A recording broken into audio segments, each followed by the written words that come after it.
murid-murid itu ragu kalau itu Yesus. Bukan. Lalu ragu kalau itu. Sebentar. Dia kan mengira hantu karena dia ragu. Biarkan aku menyelesaikan narasiku. Silakan. Iya. Silakan. Dengar. Pada saat penampakan pertama di hadapan murid-muridnya, Thomas nggak ada di lapangan. Dia memang nggak ada.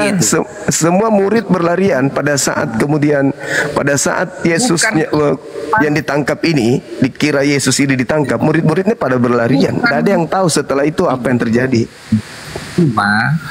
Ini pada saat penampakan Yesus kepada murid-murid yang pertama di hadapan rame-rame itu, Thomas nggak ada di situ. Lalu ketika Yesus sudah tidak ada lagi bersama murid-murid, datang Thomas. Lalu dikasih tahu sama Thomas bahwa guru telah bangkit, katanya, kan begitu. Thomas nggak percaya, nggak mungkin. Sebelum dengan mataku melihat Yesus itu dan kucucukkan jariku ke tangannya yang berlubang itu, sesekali aku nggak akan percaya kalau dia bangkit, kata Thomas, karena Thomas nggak ngelihat. Lalu Yesus mengetahui dalam hati Thomas, dan Yesus datang untuk kedua kali lagi menampakkan diri kepada murid-murid, dan di situ ada Thomas. Iya. Terus orang itu sebentar dulu.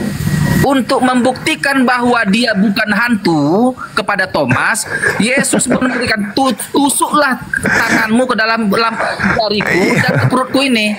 Udah selesai sebenarnya. Murid-muridnya itu berpikir ini setan atau ini Yesus. Kau udah berpikir kan? Anda sendiri yang menjelaskan itu. Benar.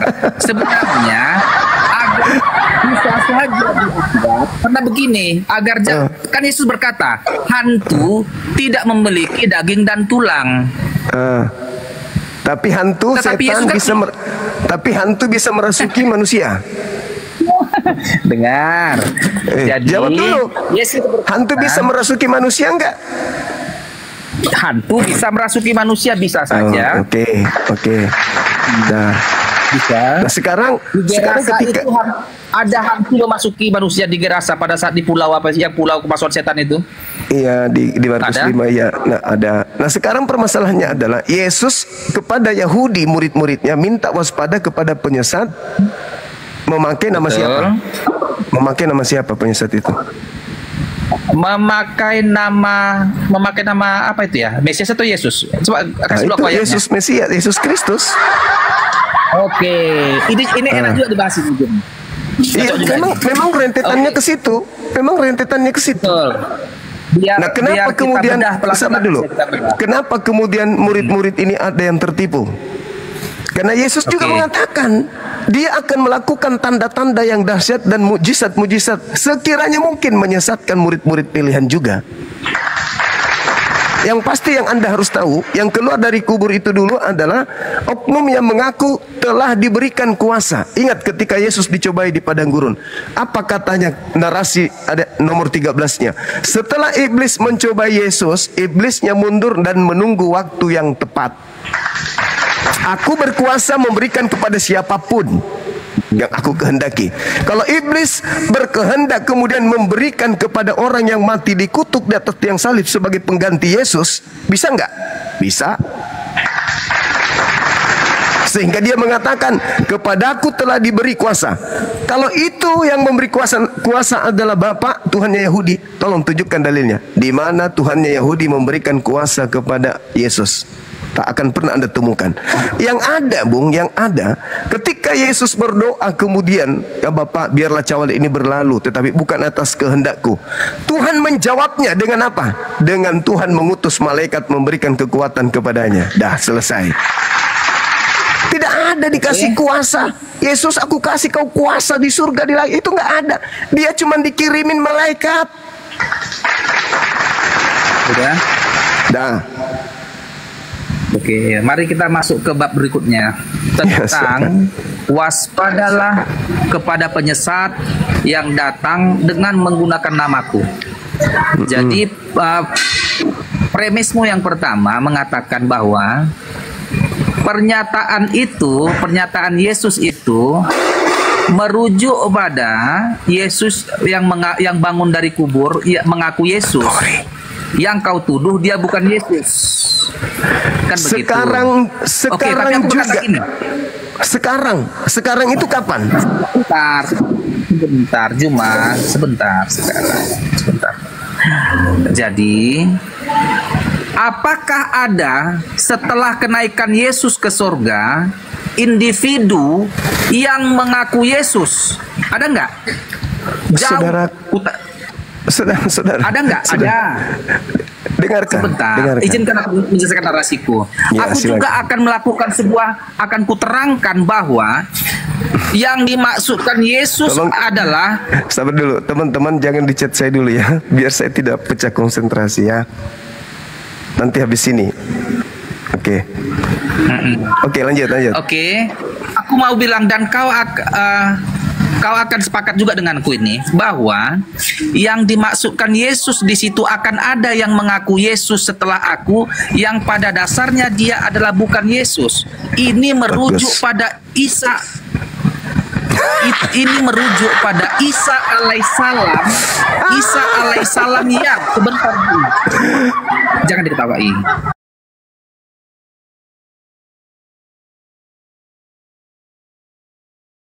Aku ini pendapatku ya. Aku juga udah apa ini. Tadi kan pendapatmu itu. Kita masing-masing aja. Isa alaihissalam yang dikatakan oleh nabinya Juma bahwa itu adalah Yesus, yang sebenarnya Isa alaihissalam ini adalah bukan Yesus, untuk menyesatkan umat Kristen dengan mengatakan bahwa Isa alaihissalam ini tidak disalib. Padahal Isa alaihissalam ini bukanlah Yesus yang sebenarnya. Dia seakan-akan Yesus, padahal ini adalah Yesus palsu untuk membawa umat pada kesesatan. Gitu Juma. Bukanlah Yesus yang bangun. Saya bantah dengan satu dalil. Silakan. Yohanes 12 nomor 31. Sekarang dalam bahasa Yunani non. Sekarang juga dunia ini, penghakiman atas dunia ini, dan sekarang juga penguasa dunia ini akan dilemparkan. Tak ada kata akan di situ sebenarnya. Sekarang itu kapan? Abad ke-7 atau abad pertama? Penyesatnya itu yang membawa nama Yesus itu abad pertama atau abad ke-7? Tentang kata-kata begini, ada juga di nubuatan kitab Nabi Yesaya, nubuatan tentang kelahiran Yesus. Aku nggak salah ini bahasanya ya. Ini sering ada binatang. Itu untuk Hizkia, bukan untuk Yesus itu. Yesaya 9. Kata Yulat itu Hizkia yang mengusir kemudian pasukan Asyur dalam penjajahannya terhadap Israel. Bukan Yesus, tapi Hizkia, Raja Hizkia membantai habis pasukan Raja Asyur. Gitu saudara. Jadi sekarang juga penghakiman atas dunia ini, sekarang juga penguasa dunia itu iblis dilemparkan keluar. Jadi saat itu juga. Itu yang pertama. Tunggu sabar. Yang kedua, Yesus menasihati muridnya yang hidup sesaman dengannya. Waspadalah kepada penyesat yang datang kepada kamu. Bukan kepada mereka, tapi kepada kamu. Berarti penyesatnya itu datang di abad itu juga kepada mereka. Siapa yang datang? Itulah yang keluar dari kubur. Akulah Yesus. Kepada aku telah diberi kuasa. Makanya saudara, Matius 28 nomor 19, pergilah ke seluruh bangsa, jadikanlah seluruh bangsa menjadi bertentangan dengan ajaran Yesus. Yesus berpesan kepada ke-12 muridnya agar jangan ke bangsa lain, melainkan pergilah kepada domba-dombaku yang sesat dari umat Israel. Bertentangan. Sekarang iblisnya mau menyesatkan banyak orang. Iblis mau menyesatkan banyak orang. Pergilah. Jadikanlah seluruh bangsa menjadi pengikutku. Apa yang terjadi setelah seluruh bangsa menjadi pengikutnya? Apakah mereka mempraktikkan ajaran Yesus? Tidak. Lalu ajaran apa yang dipraktikkan oleh orang Kristen ini? Entah. Yesus sunat, Yesus tidak makan babi, Yesus hari Sabat, Yesus menyembah hanya kepada satu Tuhan. Yesus kemudian mengajarkan tauhid kepada Bani Israel, mengajarkan hukum Taurat, mengajarkan ibadah Sabat. Lah, kok ini ada mengaku Yesus tapi ajarannya berbeda?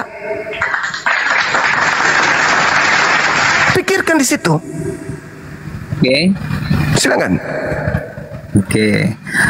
Tapi aku mau validasi dulu tentang Isa alaihissalammu ini, Juma. Aku tanya dulu kok dengan sangat jujur. Apakah Isa alaihissalam itu merujuk pada Yesus Kristus?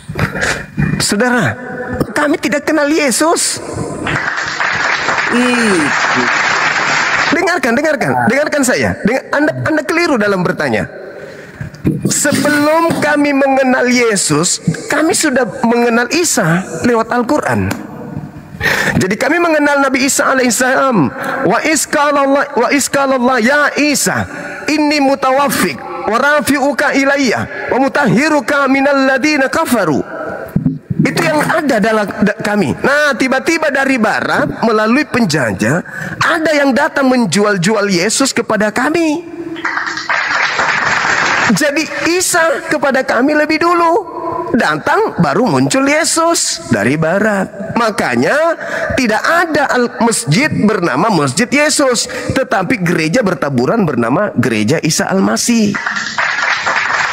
Kenapa kita berdiskusi tentang Yesus? Karena kami mempedomankan Al-Quran. Al-Quran mengatakan, warafi'uk, aku mengangkatmu, wa mutahhiruka minal ladzina kafaru, dan aku membersihkanmu dari orang-orang kafir.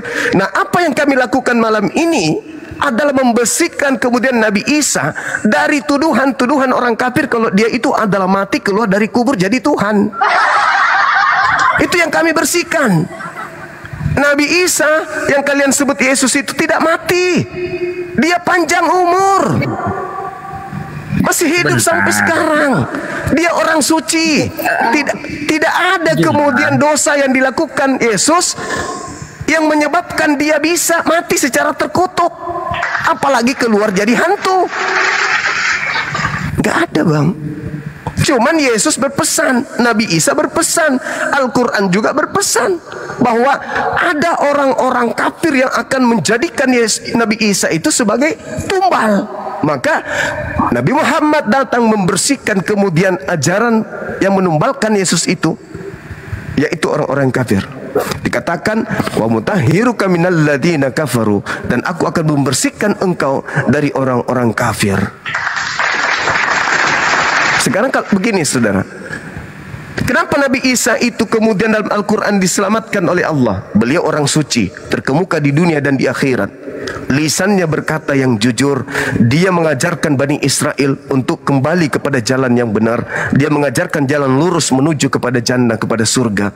Tidak ada dosa, tidak ada maksiat, tidak pernah dia nyakitin kemudian orang tuanya. Dia selalu kemudian diberkati dimanapun berada. Maka dia tidak disalib karena dia orang benar. Nah, saya melihat di dalam kitab saudara, orang benar itu tidak boleh disalib. Yang disalib itu adalah orang yang dikutuk. Sekarang permasalahannya ada di Anda. Adakah Yesus adakah Yesus melakukan dosa yang pantas baginya kena hukuman kutuk? Gak ada kan? Kalian aja yang mengira yang keluar dari kubur itu adalah Yesus. Orang Yahudi ada nggak mengira yang keluar dari kubur itu adalah Yesus? Nggak ada. Mengira Tuhan, boro-boro. Mengira Yesus aja kagak, apalagi Tuhan. Kalian aja ini yang terlalu jauh. Kalian yang terlalu jauh. Sudahlah dianggap itu Yesus, sudah begitu dituhankan pula tuh. Sedangkan Yesus ketika datang tidak pernah mengajarkan dirinya untuk dituhankan. Yang minta dituhankan iblis. Justru Yesus pun diminta untuk menuhankan iblisnya. Sekarang kalau iblis mengaku iblis, mau nggak ada orang mengikuti? Enggak. Kalau iblis mengaku Yesus, mau nggak orang kemudian mengikuti? Mau. Kenapa? Yesus sendiri mengatakan, waspadalah kepada penyesat yang datang kepadamu memakai namaku dan berkata, akulah Kristus. Mereka akan menyesatkan banyak orang. Nah, mana banyak orang yang menjadi pengikut Kristus itu? Selain Kristen, ada? Nggak ada. Harus ada banyak orang. Harus, karena itu nubuat Yesus. Begitu juga Al-Quran. Pamutahhiruka minal ladina kafaru. Berarti banyak orang-orang yang mengikuti oknum yang bukan Isa, tapi dikatakan Isa. Itu Al-Quran yang menjelaskan itu. Cuma, oke, sebentar. Pertanyaannya simpel aja kok. Apakah Isa alaihissalam itu adalah orang yang sama dengan Yesus Kristus? Yang menyamakan itu kalian, saya enggak. saya menerima Isa dari Quran. Stop. Udah, aku itu dulu. Biarkan aku lagi melanjutkan narasiku. Silakan. Izinkan. Kan udah kau jawab. Biarkan. Kalau memang Isa alaihissalam bukan Yesus Kristus, jempol. Aku pun bersyukur, berterima kasih Juma, bahwa Isa alaihissalam bukan Yesus Kristus. Benar, terima kasih. Maka yang benar bahwa Isa alaihissalam tidak disalib. Benar, aku setuju, angkat tangan aku. Benar. Tidak disalib Isa alaihissalam, tetapi Yesus Kristus disalibkan. Isa disalib, benar disalibkan. Yesus Kristus benar disalibkan. Alkitab pun benar, Bibel pun benar, nggak ada yang salah karena berbeda orangnya. Isa berbeda, Yesus berbeda. Terima kasih. Berarti kami sudah final kan? Iya, sekarang, begitu. Jadi sekarang masalahnya nggak perlu kita. Sekarang masalahnya di ente. Masalahnya itu di saudara. Gini, siapa yang menginginkan? Tunggu. Siapa yang menginginkan pembunuhan terhadap Yesus? Itu. Siapa yang menginginkan pembunuhan? Begini cuma Islam karena memang gini efek konsekuensi logisnya, karena Isa alaihissalam bukan Yesus, maka urusan Islam berurusan dengan Isa, urusan Yesus berurusan dengan Kristen mengurus Yesus, Islam mengurus Isa alaihissalam, karena dua oknum yang berbeda. Nah, sayangnya Al-Quran ini datang untuk meluruskan itu. Untuk apa kau luruskan dua orang berbeda kok? Lah, masalahnya Nabi Isa adalah sosok yang datang di tengah-tengah Bani Israel, lahir tanpa ayah, diceritakan pada buku lain dia adalah Tuhan yang turun. Itu loh. Isa alaihissalam bukan Tuhan Yesus. Betul, bukan Tuhan Yesus, betul, benar sekali. Di mana kita bisa jumpa? Di mana bisa kita ketemu Islam dengan Kristen ini? Karena Kristen memberitakan berita di mana yang turun di tengah-tengah Bani Israel itu adalah jelmaan Tuhan yang mati dikutuk untuk kemudian menebus dosa-dosa manusia. Kita tabrakannya di situ. Loh, apa urusan kalian? Urusannya karena Kristen mengajarkan kepada umat Islam untuk murtad menyembah kepada makhluk yang keluar dari kubur. Itu alasannya. Beritakanlah Injil kepada seluruh makhluk. Jadikanlah seluruh manusia menjadi pengikutku. Siapa yang mau menjadi pengikut makhluk kuburan? Kalau agama Kristen hanya untuk Kristen, silakan. Orang Hindu kami nggak pernah kemudian dialog. Orang Buddha tidak pernah kami dialog. Kenapa? Karena mereka tidak menjual Tuhan mereka. Sedangkan kalian punya Tuhan, kalian jual dengan menggunakan istilah Al-Quran demi untuk memurtadkan orang menjadi pengikut makhluk yang keluar dari kubur itu. Siapa yang mau, saudara? Siapa yang mau? Oke, sudah. Memang amanat agung itu, Yesus mengatakan, pergilah ke seluruh bangsa, jadikanlah menjadi muridku, baptislah mereka dalam nama Bapa, Putra, dan Roh Kudus. Oke, itu memang amanat agung. Kalau mau tidak mau kan belakangan. Artinya jika ada yang menjajakan agama, contohnya nih, ada yang mengatakan ada yang penginjilan nih kepada umat Islam nih, ada dari Kristen melakukan penginjilan kepada umat Islam, walaupun sebenarnya dalam apa, nggak tahu lah aku ya, apa dilarang atau nggak itu dalam undang-undang. Tetapi kalau mau nggak mau itu kan pribadi mereka. Artinya kalau memang bertahan dengan imannya ya nggak masalah. Kalau memang nggak yakin dia diusir juga. Kau nggak gini, Juma, kau injilnya dulu kami. Capek kau nggak akan masuk kami ke agamamu. Capek kau. Kalau datang kau jalan-jalan kayak gitu kan, ke borong-borong kau ke Tarutung, mau nggak kau masuk Islam? Alah, udahlah Jumaah, capek kali kau. Udah sana aku mau nyangkul, aku mau kasih makan babi, aku mau kasih ternak, ongkos anakku aja nggak ada lagi nih, gitunya itu. Jadi nggak usah perlu khawatir kali lah. Tapi Islam tidak mensifati metode penyebaran Islam dengan cara-cara begitu. Kalau di agama saudara memang diajarkan, misalnya di Filipi 1:18 terkait Yesus diberitakan dengan cara mengelabui, dengan cara maksud palsu atau jujur. Aku tetap bersuka cita kepada orang Yahudi, aku ngaku Yahudi, kepada penganut Taurat, aku menganut Taurat, supaya aku banyak memenangkan jiwa-jiwa dari penganut Taurat meskipun aku sendiri tidak hidup di bawah hukum Taurat. Islam itu tidak begitu. Kalau di kalian itu memang diajarin begitu. Itu makanya aku Nanti bilang apa? Nanti izin aku Diajarin. menerangkan itu. Ya silakan, Jadi menerangkan silakan. di ayat. Silakan. Ada memang Paulus menyatakan, aku lupa, jika memang dengan dustaku Injil disebarkan, ada memang itu. Tetapi mundur dulu ke ayat sebelumnya. Sebenarnya Paulus itu dalam memberitakan Injil di Antioquia, entah di Korintus tadi mana itu, dia dituduh penipu dan dianggap dia itu adalah dukun, semacam penyesat, semacam dia itu penenung. Dianggap itu si Paulus ini dia semacam tukang sihir. Lalu Paulus berkata, kau tuduh aku ini penipu. Jika memang karena tipu-tipuku itu Injil berita keselamatan tersebar, ya udah nggak apa-apalah. Kan kira-kira yang dituduhnya si Paulus ini penipu. Lalu muncul narasi Paulus, jika memang karena dustaku Injil disebarkan, biarlah seperti itu. Itunya maksudnya, bukanlah dia menipu. Menjawab tuduhan itunya si Paulus. Saudara, nggak bisa Anda berengelak, nggak bisa. Nggak bisa. Memang begitu. 1 Korintus 9, 1 Korintus 9 nomor 20 21. Kepada orang Yahudi baca, dia lengkap mengaku ayat. Yahudi. Kepada penganut Taurat Memang dia benar. mengaku Taurat. Sementara dia tidak taat Taurat. Benar. Gimana ceritanya? Apa itu namanya? Oke. Bukankah itu Sekarang penyesat? tanya kau. Apakah Paulus bukan orang Yahudi? Kan dia orang Yahudi. Suku Benyamin. Oke, tapi dia mengatakan tentang kelahiranku, aku lahir sebagai orang Roma. Benar. Dia memang orang Yahudi tetapi kewarganegaraan Roma karena dia perwira Roma. Karena dia lahir sebagai orang Roma. Iyalah, dia kewarganegaraan si Paulus itu memang Roma, jadi itu. Sehingga Nah, itu hukumannya pun makanya, hukuman salib. makanya kepada orang Yahudi, aku menjadi seperti orang Yahudi supaya aku memenangkan Benar. orang-orang Yahudi. Bagi orang-orang yang hidup di bawah hukum Taurat, aku seperti hidup di bawah hukum Taurat, meskipun aku tidak hidup di bawah hukum Taurat, untuk memenangkan orang-orang yang hidup di bawah hukum Taurat. Apa itu namanya? Bagi orang yang hidup, bagi orang yang tidak hidup di bawah hukum Taurat, aku menjadi seperti orang yang tidak hidup di bawah hukum Taurat, sekalipun aku tidak hidup di bawah hukum Taurat. Nggak apa-apa. Supaya aku banyak memenangkan orang-orang yang hidup yang tidak hidup di bawah hukum Taurat. Apa itu namanya? Kesana begini. nyamar, kesini nyamar, kesini nyamar. Itu apa namanya menurut saudara orang kayak gitu? Oh, contoh.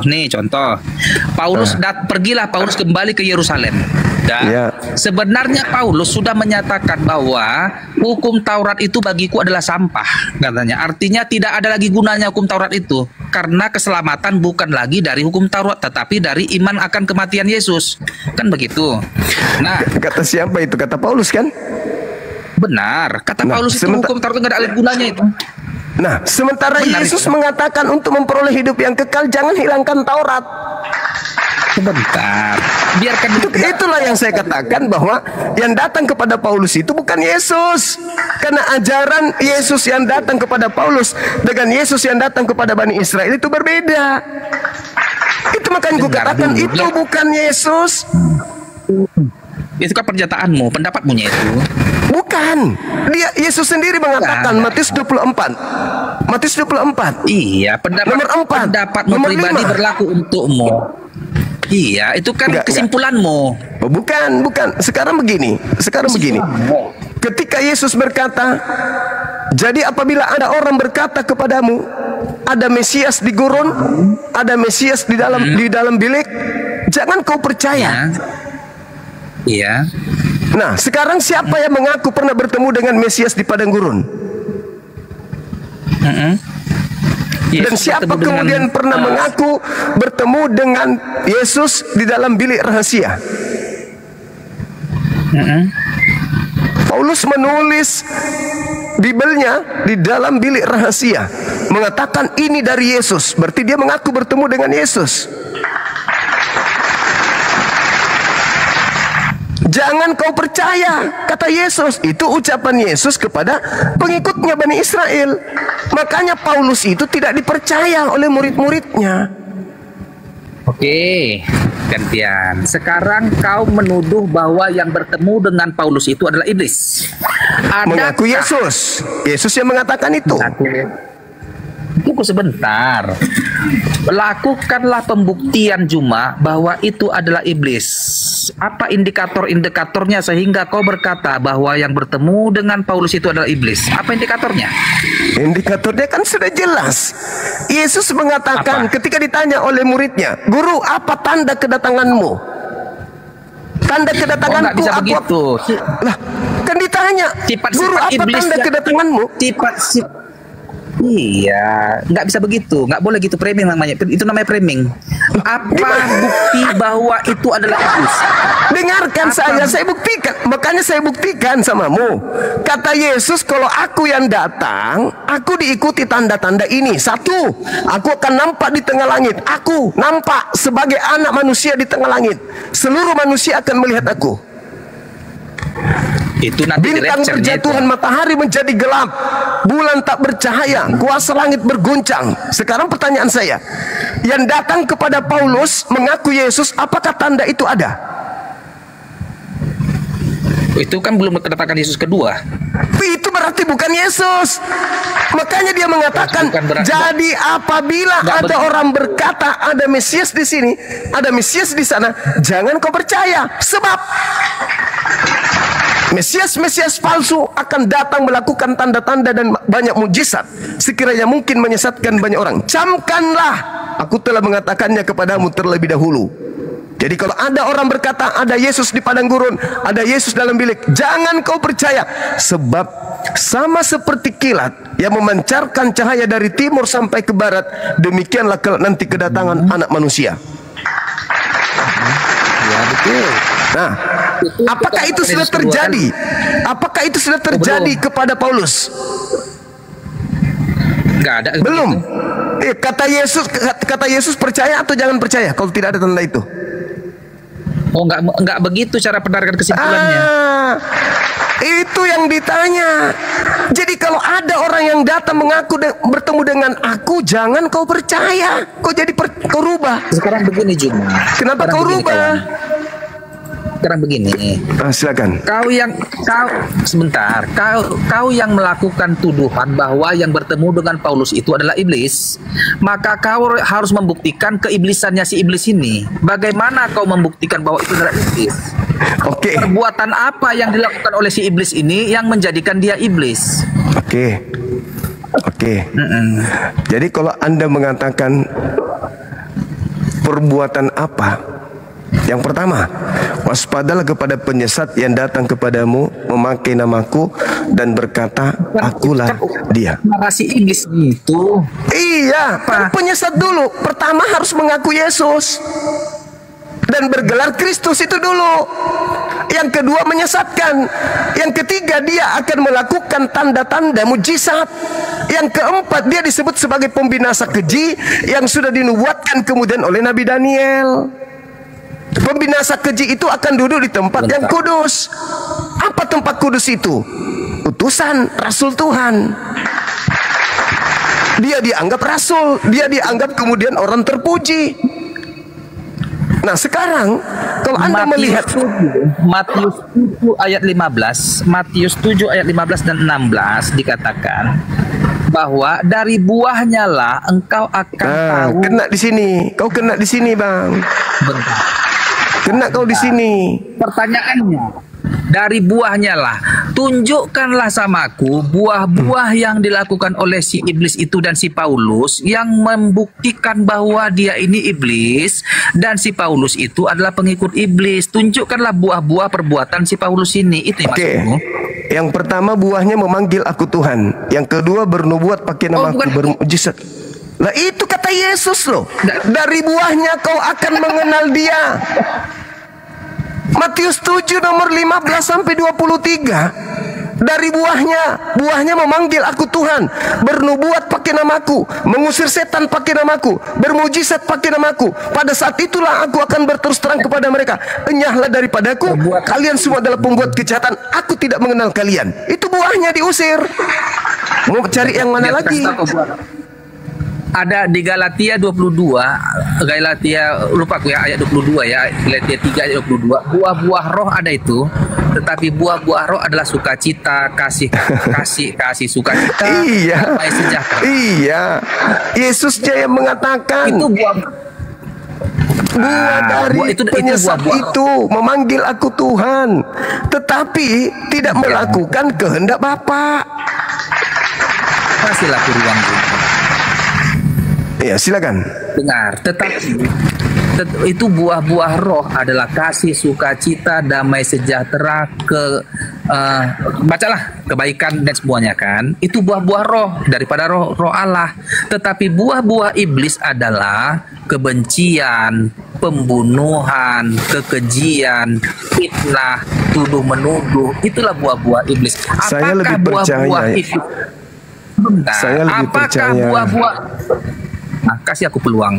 Apakah buah-buah iblis ini dilakukan oleh Paulus atau tidak? Mana yang dilakukan Paulus? Apakah Paulus melakukan pembunuhan? Yesus mengatakan, waspadalah kepada nabi palsu yang datang kepadamu Waspadalah kepada nabi palsu yang datang kepadamu nyamar seperti domba, tapi dia adalah serigala yang buas. Iya, tapi kesimpulanmu salah terhadap Paulus. Apa Dari tandanya? buah-buahnya lah engkau mengetahui. Dari buah dari nabi palsu itu pengikutnya memanggil aku Tuhan. Buah-buah perbuatan Paulus itu maksudku cuma. Memanggil aku Tuhan, bernubuat pakai namaku, bermukjizat pakai namaku, mengusir setan pakai namaku. Kenapa Anda sangkal itu? Kenapa Anda menyangkal? Apakah Paulus sebentar. Apakah Paulus merampok? Apakah Paulus membunuh? Apakah Paulus sebentar? Semua itu dilakukan oleh dia. Sebentar. Apakah Paulus setelah mengikut si makhluk gurun itu yang kau bilang tadi, makhluk padang gurun yang datang kepada Paulus itu? Iya. Apakah setelah mengikuti si makhluk gurun ini Paulus melakukan pembunuhan? Apakah setelah bertemu dengan makhluk gurun ini Paulus melakukan pemerkosaan, penjarahan, perampokan, pembunuhan? Apakah dilakukan Paulus? Saudara, kalau itu yang Anda jadikan sebagai acuan, sabar dulu. Orang-orang yang menyebut dirinya sebagai Buddha tidak juga melakukan hal seperti itu. Tidak membunuh, tidak membunuh, tidak memperkaos, tidak mencuri, bla bla bla bla. Tidak juga seperti itu. Tapi yang dimaksud Yesus itu adalah buah dari nabi yang diutus oleh sibilisis ini. Memanggil aku Tuhan, bernubuat, mengusir setan, bermujizat. Kenapa bisa seperti itu? Karena yang mengajarkannya adalah makhluk yang keluar dari kubur. Cuma, kenapa Anda lari dari dalil? Enggak, sebentar. Indikator dia mengikut iblis atau enggak iblis itu dari buahnya. Itu Yesus sendiri ngomong. Buahnya itu yang kusebutkan. Coba kamu baca dari buahnya itu. Buahnya apa buahnya? Memanggil aku Tuhan, bernubuat, mengusir setan, bermujizat pakai namaku. Itu buah dari iblis. Astagfirullahaladzim. Buah baca Matius 7, baca Matius 7. Baca lengkap Matius 7. Dari data 15 sampai 23. Kau baca. Berapa? Apa? Baca dari data 15 sampai nomor 23. Baca. Saya dengar. Apa itu? Matius berapa? Matius 7. Matius 7. Tadi udah aku baca tadi yang 15-16. Nomor berapa lagi? Buah-buah perbuatan sejahat apa? Baca dari 15 sampai data nomor 23. Biar yang lain mendengarkan. Silakan. Aku udah bilang satu perangkat, nanti jeda lagi, nanti aku malas aku jeda ini. Nah, itu makanya tidak setiap orang yang memanggil aku Tuhan kecuali yang melakukan kehendak Bapakku. Tuh kata Yesus. Kayak mana? Makanya baca dulu, baca. Biarlah terjeda. Baca dulu.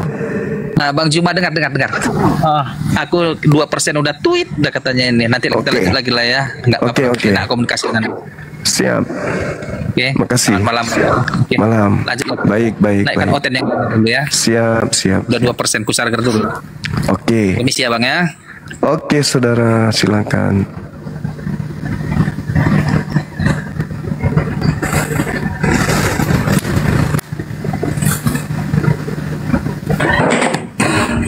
Halo. Halo saudara Bagas. Wabarakatuh Bang Juma. Waalaikumsalam warahmatullahi wabarakatuh. Semoga sehat selalu. Amin. Sama Allah Subhanahu Wa Taala. Amin. Menyuarakan langkah Siap. kebenaran untuk para Muslim, untuk para kita sebagai manusia yang tahu Tuhan kita seperti apa dan bagaimana. Itu aja sih. Ya Allah. Oke. Alhamdulillah ya Allah. Iya, salam kenal aja Bang ya. Dari NTB. Siap. Bang.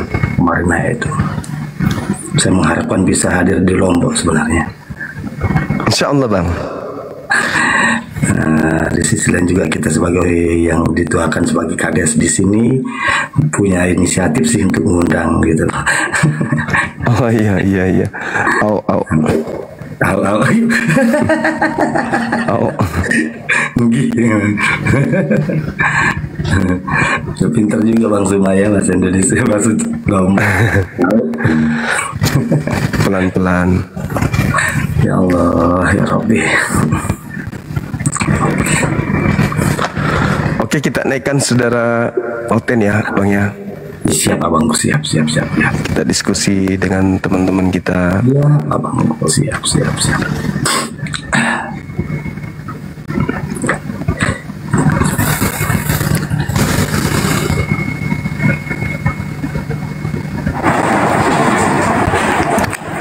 Halo. Selamat malam. Assalamualaikum Bang Juma. Waalaikumsalam. Ini peringatan lagi pelanggaran. Kenapa? Salam dari Medan Bang Juma. Oke. Ada request nih Bang Juma. Siap. Ada request nih kalau bilang Oten iblis, mantap sibilisisis. Iya. Insya Allah. Iya. Oke. Oke Bang Juma ya. Baik. Salam dari Medan. Assalamualaikum Waalaikumsalam warahmatullahi wabarakatuh. Teman-teman yang 6.000 ini tolong di follow ya teman-teman. Follow akun kita ini ya. Termasuk channel Zulkifli M. Abbas Official juga YouTube-nya. Untuk di subscribe. Teman-teman yang di YouTube juga, Masya Allah, ada pelanggan baru 50 akun malam ini, Masya Allah, luar biasa. Makasih teman-teman YouTube, dukungannya sangat luar biasa. Amin ya Allah.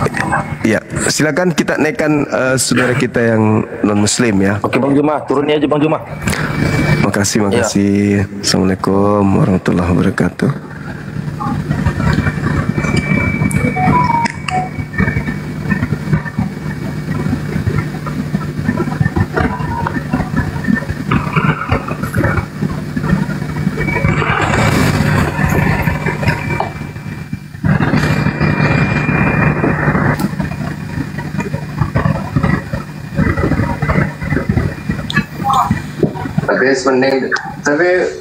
Assalamualaikum Bang Juma.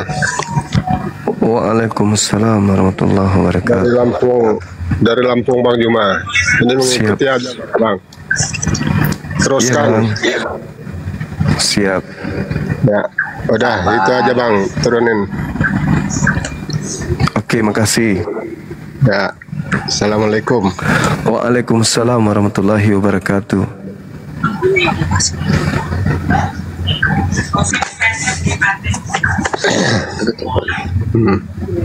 Ada Itu saya.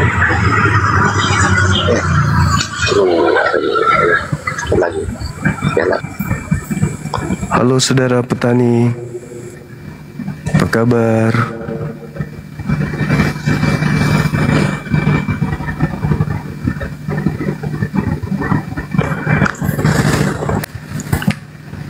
Makasih Bang Ari Chania, barakallahu fik.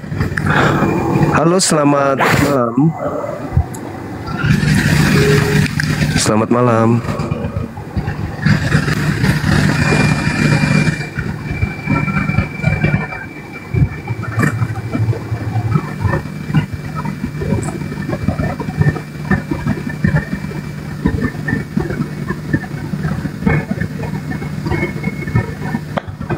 Halo, selamat malam.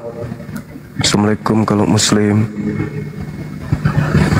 Halo.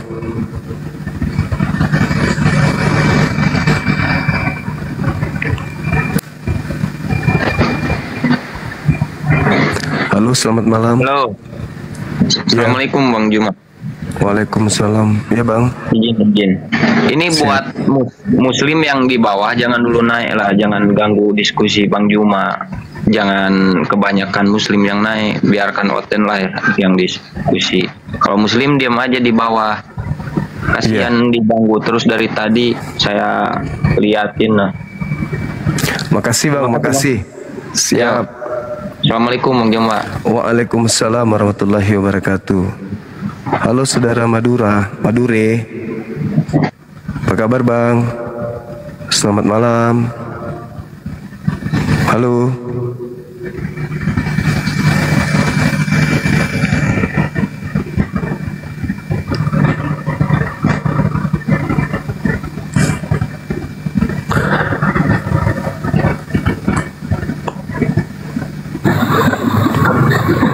Halo, saudara user. Halo user. Halo, user. Halo. Ya Allah.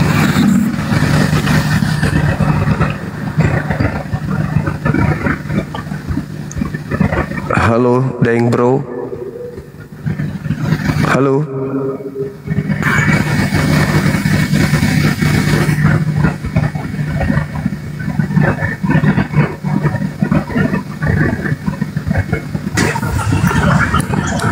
Selamat malam saudara Yohanes Pasanda. Malam. Halo, selamat malam Bang. Malam.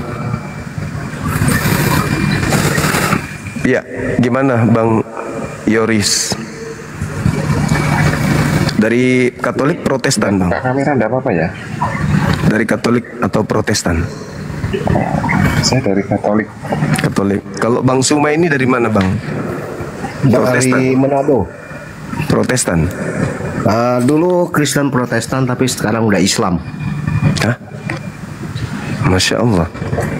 Saya Kristen itu 49 tahun. Ya. 12 tahunnya itu 12 tahun Islam. Allahu Akbar. Dulu jadi mau jadi pendeta sebenarnya. Oh gitu. Kenapa bisa kepindah ke Islam Abang malah?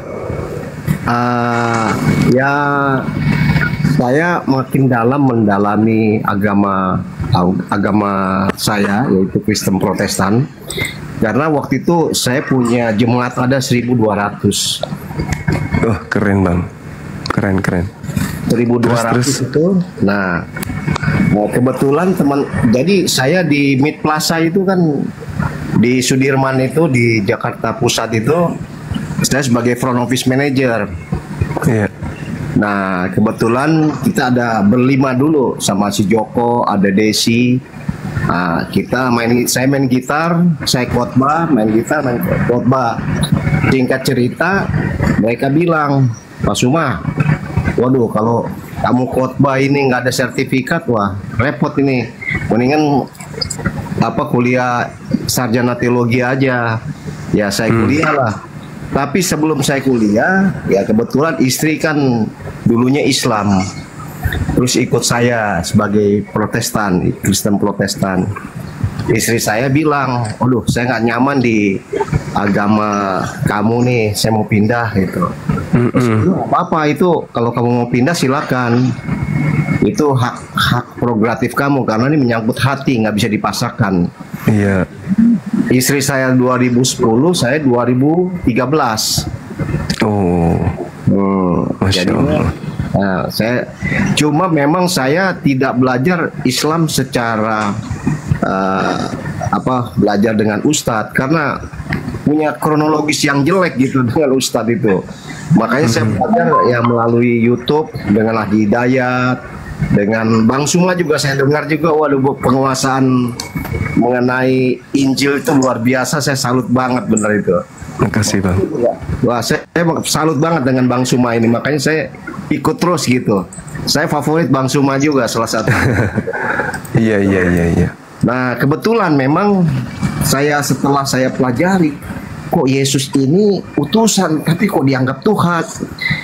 Ini saya baca ada 22 ayat itu.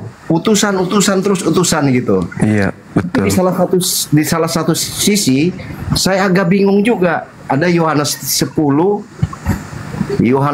ayat 30 kalau nggak salah itu. Aku dan Bapa adalah satu. Oh, ini aneh lagi nih. Aku dan Bapa adalah satu. Berarti dia Tuhan ini. Waduh, saya ngeri sedap gitu. Tapi saya jalanin kehidupan saya sebagai Muslim. Saya mendapatkan suatu kedamaian atau ketenangan yang saya tidak pernah dapatkan di agama saya sebelumnya gitu. Alhamdulillah. Wah, ini luar biasa. Tetapi memang saya jujur aja, saya ingin menguasai benar mengenai agama Islam, karena saya pikir agama Islam ini memang luar biasa menyentuh hati saya, sehingga saya kebetulan saya juga kenal dengan almarhum Yaya Waloni, satu kampung itu sama saya. Oh iya. Yaya Waloni memang agak radikal itu. Radikal sekali. Memang saya bilang sama beliau, bro, waduh jangan radikal, nanti masuk penjara. Ini bukan mana-mana nih. Saya bilang kamu mesti hati-hati nih. Enggak, kita mesti yang benar ya katakan benar, salah ya katakan salah ya. Tapi kan nggak boleh begitu. Di Indonesia ini berbeda masalahnya. Kebetulan kita sama satu kampung kan, dia dari Sangirta Laut Manado Utara, saya juga Sangirta Laut Manado Utara. Masya Allah. Ada radikal juga. Cuma saya bersalut dengan Iksan Mokaginta juga. Saya belajar juga dengan beliau di Depok waktu itu. Memang luar biasa. Ada satu lagi yang dari Batak juga itu, si siapa namanya itu? Arifin Nababan. Betul Arifin Nababan itu. Wih, itu luar biasa banget mereka itu. Makanya di sini saya cuma sharing aja, saya mengucapkan syukur ya, karena semua ini karena Allah. Allah yang pilih saya, bukannya saya pilih Islam. Islam pilih saya gitu. Iya, insya Allah. Iya, jadi saya bersyukur, mengucapkan terima kasih kepada Allah dipertemukan dengan orang-orang yang luar biasa kayak Bang Zuma ini. Waduh, luar biasa pengetahuannya. Kalau umpamanya orang berargumentasi, apalagi saya selalu dengar itu si Edis TV itu, aduh, konyol banget itu. Edis TV itu, aduh, saya bilang ini orang benar-benar itu, kalau di Indonesia saya nggak tahu nasibnya itu bagaimana. Untung dia di Amerika, kalau di Indonesia, aduh nggak tahu itu. Iya. Tapi secara spiritual Pak, Bang Zuma, memang saya ilmu masih sedikit, tapi saya mendalami, saya jalanin semua aktivitas sholat 17 rakaat, sunahnya seperti tahajud, saya jalankan doa. Itu luar biasa, saya rasakan damai dan ketenangan yang saya nggak bisa miliki. Dan saya, walaupun kita punya harta apapun juga, tapi ketenangan dan kedamaian itu susah dibeli dengan apapun juga. Ada seorang yang benar-benar kaya, tapi akhirnya nggak damai, nggak tenang. Dia beli itu narkoba, akhirnya hancur sendiri. Tapi di Islam itu luar biasa gitu.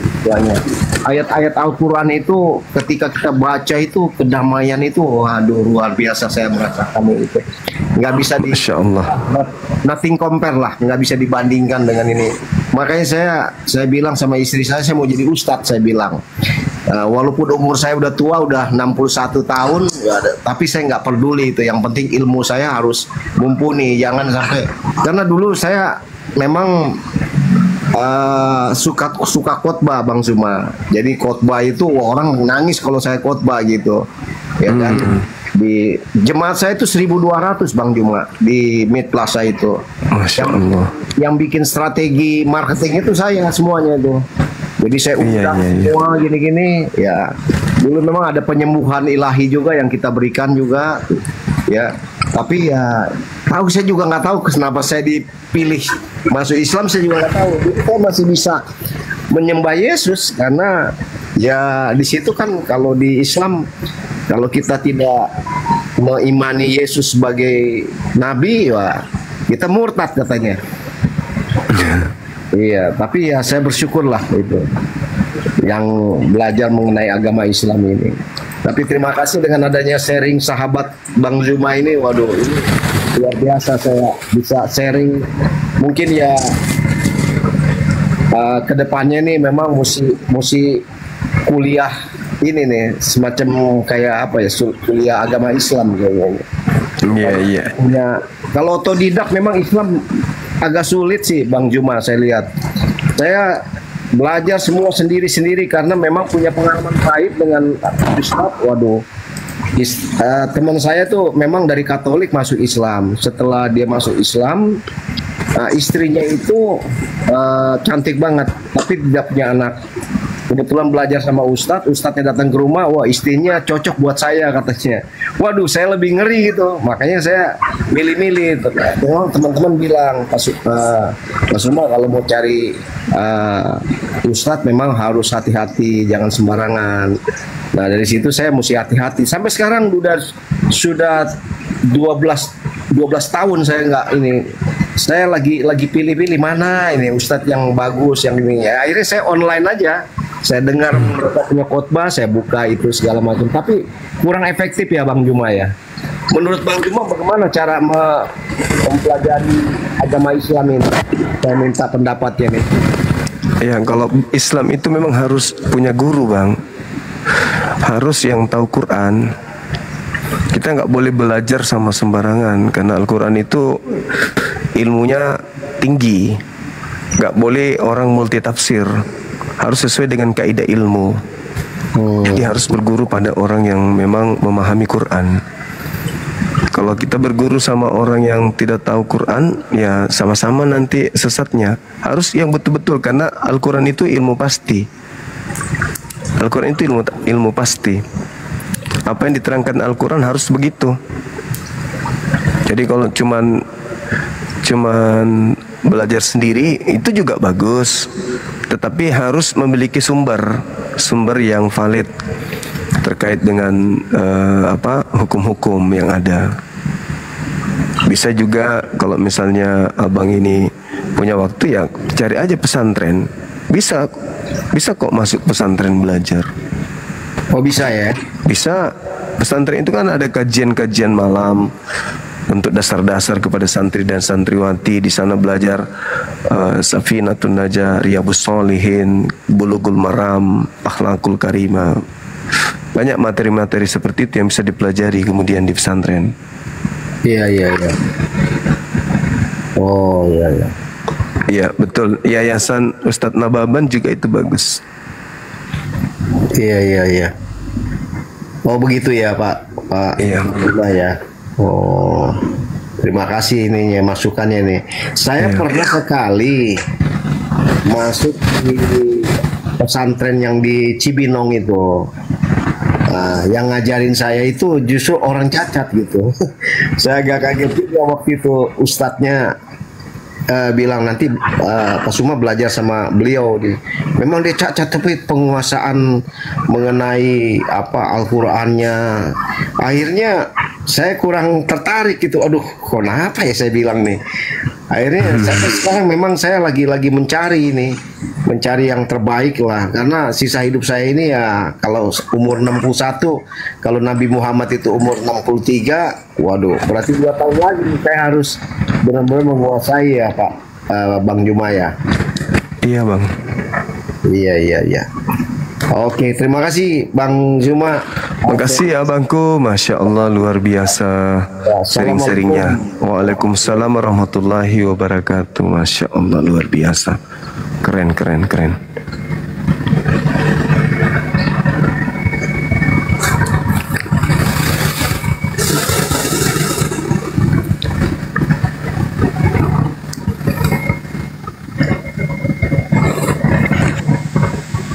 Halo, selamat malam, Saudara Florianus.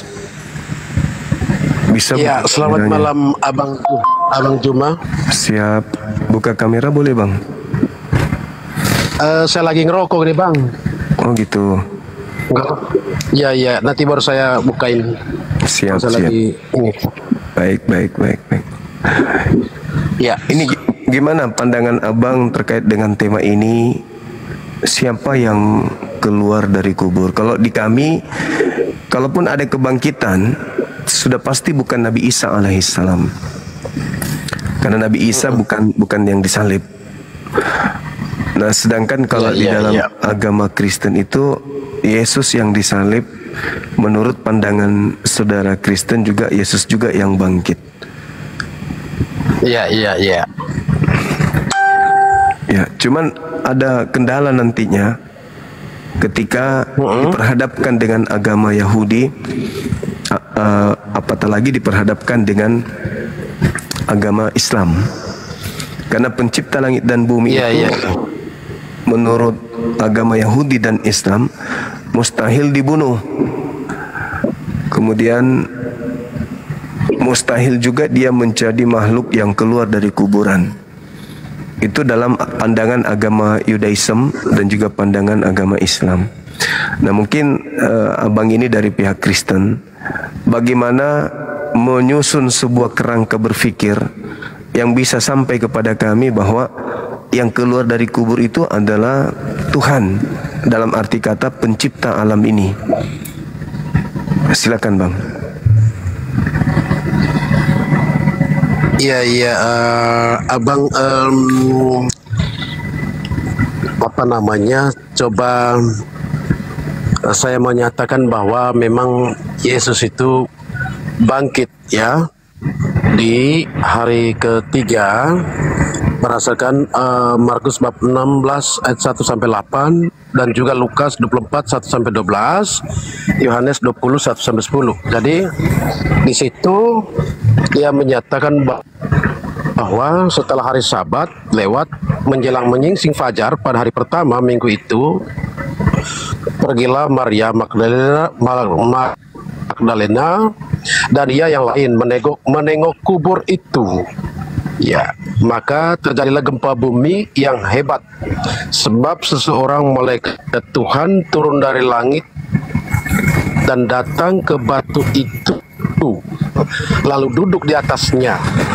Wajahnya bagaikan kilat dan pakaian putih bagaikan salju, dan penjaga-penjaga itu gentar ketakutan dan menjadi seperti orang-orang mati. Ya, artinya bahwa kisah ini menceritakan bahwa memang malaikat sendiri yang mengeluarkan Yesus dari kubur. Dalam Injil tadi itu menyatakan seperti itu, abang, yaitu disebut kisah kebangkitan atau keluarnya Yesus dari kubur gitu. Iya. Abang bisa minta tolong baca Bible nggak? Ya, ini sebentar saya baca bang, di Markus 16 1 sampai 8 juga ada, Lukas 24 1 sampai 12 juga ada, Yohanes 20 1 sampai 10 juga ada. Jadi saya bacanya itu. Oke, maksud saya gini, terkait dengan yang keluar di kubur ini, ada hal yang menarik di dalam Lukas 24 yang sahabat saya tadi ini, yang abang saya ini sampaikan.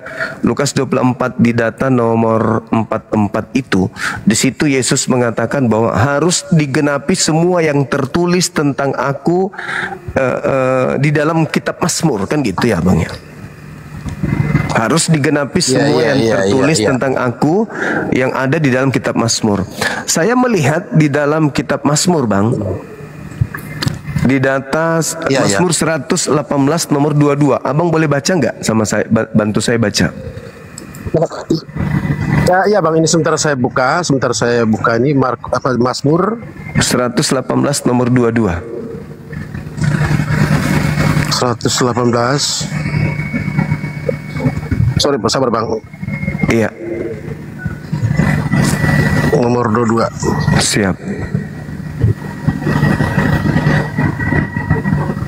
118 nomor 22. Siap. Nomor 22. Iya. Allahku, mengapa kau tinggalkan aku? Nomor 22. Siap. Mazmur 22 nomor berapa tadi, bang? 118. Mazmur 118. Sorry. Oh iya. 118. Siap. Oke. Sudah bisa buka kamera bangku? Belum?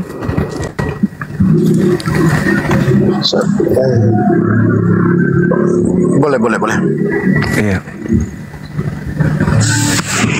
Ini lagi di tetangga ini bang, tetangga di dekat sampai rumah. Jadi ini 100 Mazmur 22 malah ini ya. Mazmur 118. Oke Bang, ini sebentar saya kasih cari ini 100 71 75 78 118. Iya. Sabar Bang, 118 18 nomor 22. Nomor 22. Siap. Oh ya, siap. Batu yang dibuang oleh tukang bangunan telah menjadi batu penjuru. Benar ya? Iya, betul. Itu menurut Abang siapa? Batu yang dibuang oleh tukang bangunan telah menjadi batu penjuru. Ya artinya bahwa menurut ini kan kisah atau perumpamaan tentang Yesus, yang mana batu yang dibuang oleh tukang bangunan telah menjadi batu penjuru. Artinya bahwa batu ini kan kita mendefinisikan bahwa mungkin itu Yesus ya. Iya. Yang dibuang oleh tukang bangunan. Yang dibuang oleh tukang bangunan berarti sama dengan mendefinisikan manusia atau umat Allah ya, ini tukang bangunan ini. Atau menurut Bang Juma seperti apa mendefinisikan tukang bangunan ini? Telah menjadi batu penjuru. Ya. Maksud saya itu saya ingin tahu oknumnya, dan ternyata itu ada Bang tertulis dalam Lukas 4 Kisah Para Rasul 4 nomor 11. Di situ dikatakan bahwa di situ dikatakan bahwa Yesus adalah batu penjuru yang dibuang oleh tukang bangunan. Berarti yang dimaksud tadi itu adalah Yesus beneran. Itu Yesus. Iya. Yesus ya Bang ya. Coba Anda baca di dalam Kisah Para Rasul 4 nomor 11. Nah, kemudian kalau kita lihat di dalam Mazmur yang tadi itu, Mazmur 118 itu, di data 26-nya itu juga ada yang menarik di situ Bang. Data nomor 26-nya masih buka Bibelnya enggak Bang? Coba dibuka masih. Ya, silakan dibaca di data 26-nya. Untuk di Mazmur 118, betul. Kameranya boleh dibuka Bang. Ya ini sebentar saya buat ini Bang. Coba saya kirim ya. Sudah. Ya, oke. Sorry Bang, saya lagi dulu santai nih Abang di saya. Iya, enggak apa-apa. Jadi saya lagi posisi di Mazmur 118 yang tadi nomor 26-nya.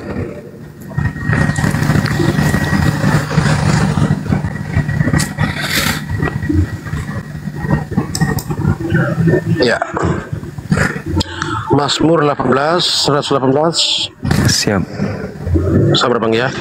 Siap. 118.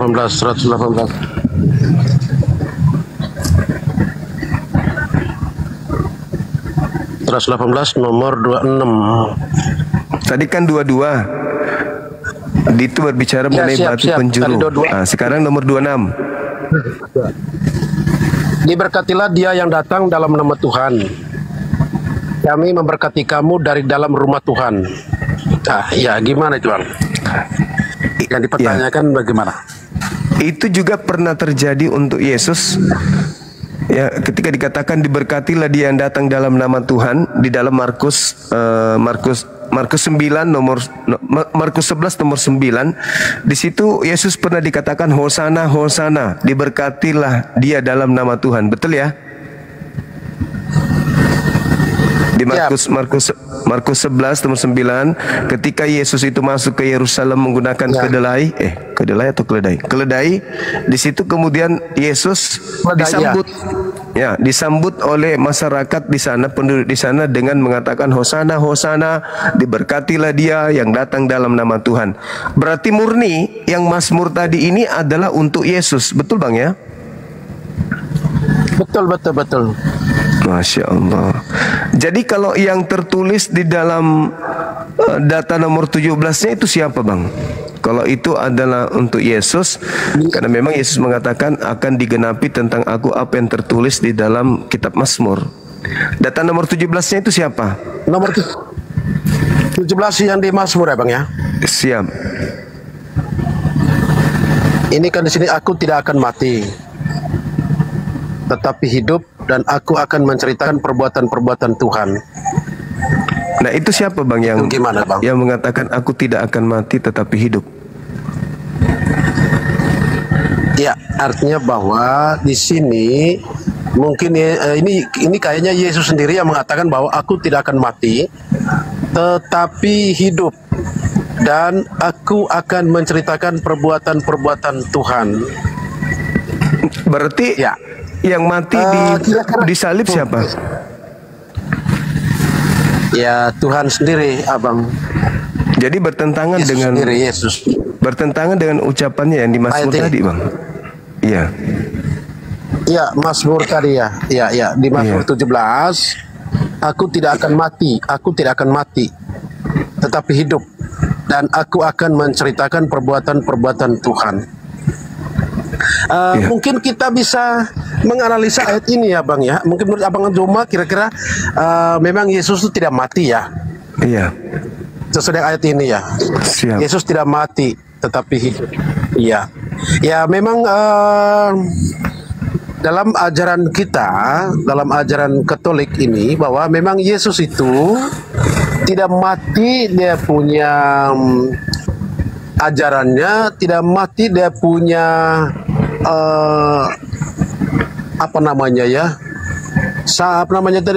firmannya, dia tetap hidup. Dalam arti di sini dia punya firmannya itu tidak akan mati, tetap hidup dan akan menceritakan perbuatan-perbuatan Tuhan. Artinya ceritakan tentang firman Tuhan tadi, itu perbuatan sama dengan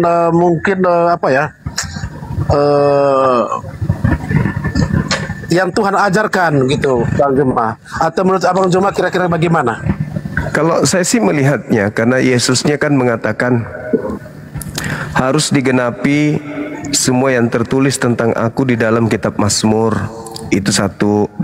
Kemudian di dalam Lukas 22 nomor 22 Yesus mengatakan, aku memang harus pergi sesuai dengan apa yang telah ditetapkan tentang aku. Nah, kalau saya melihat data nomor 18-nya dari Mazmur 118 tadi, di situ Yesus memang tidak mengalami maut, tidak mengalami kematian.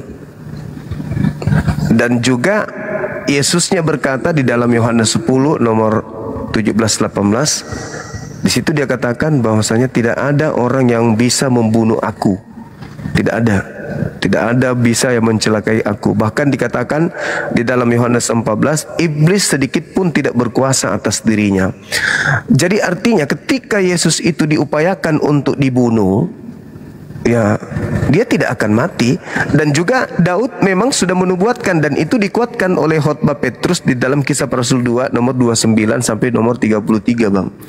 Daud bermazmur, dalam nubuatan mazmurnya Daud bernubuat bahwa seorang Mesias akan datang, dia tidak akan mengalami kematian, jasadnya tidak mengalami kebinasaan, dan dia tidak ditinggal di alam kubur, melainkan dia akan diangkat oleh tangan kanan Tuhan.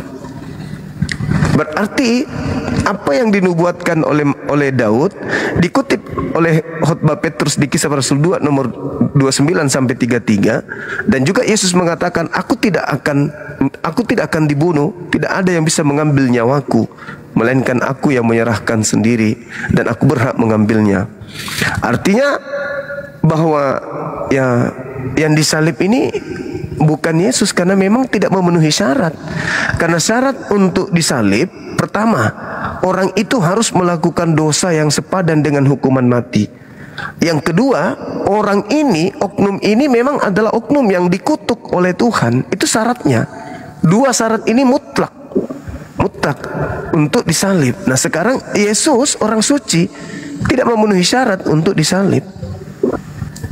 Berarti kesimpulan saya, Bang, bukan Nabi Isa dalam arti pandangan Islam, bukan Yesus Kristus dalam pandangan Kristen yang adalah anak Maria yang disalibkan, tetapi orang yang melakukan dosa yang sepadan dengan hukuman mati dan yang kemudian dikutuk oleh Elohim. Karena Paulus sendiri mengatakan itu. Sebab ada tertulis, terkutuklah orang yang mati digantung di tiang salib. Nah, Yesus tidak ada salah, tidak ada dasar pijakan untuk mengatakan Yesus itu terkutuk. Dia orang benar. Dia adalah jalan kebenaran dan hidup. Jadi bukan dia yang disalibkan. Makanya tema ini kita pilih, siapa yang keluar dari kubur ini? Karena Yesus dinubuatkan dan Yesus mengatakan harus tergenapi. Dalam Lukas 24 nomor 44, semua yang tertulis tentang aku di dalam kitab Mazmur. Bukan di dalam kitab Roma, bukan di dalam kitab Galatia, kitab-kitab yang datang setelahnya, tapi yang datang lebih dulu daripada Yesus. Itulah yang harus terjadi. Seperti itu menurut saya, Bang. Tapi saya kembalikan ke Abang lagi, silakan. Artinya kan begini, sesuai dengan Injil tadi tentang kebangkitan Kristus, Matius bab berapa tadi itu? Kabar Bang ya, saya masih Matius 28 bukan? Ya, sabar Bang, sabar. Ya, ini sebentar saya. Ya. Memang di sini disampaikan oleh para penginjil bahwa waktu itu Yesus itu bangkit pada hari ketiga atau setelah hari Sabat lewat menjelang menyingsing fajar pada hari pertama minggu itu. Ya, yang menjadi saksi mata itu adalah Maria Magdalena atau Maria lain yang menengok kubur waktu itu. Dan pada waktu itu juga termasuk para penjaga yang diperintahkan oleh para raja waktu itu untuk tidak ada manipulasi data yang disampaikan oleh para pengikut Yesus, karena memang waktu itu menurut raja bahwa jangan sampai ada manipulasi bahwa nanti murid-murid Yesus yang membawa atau menculik.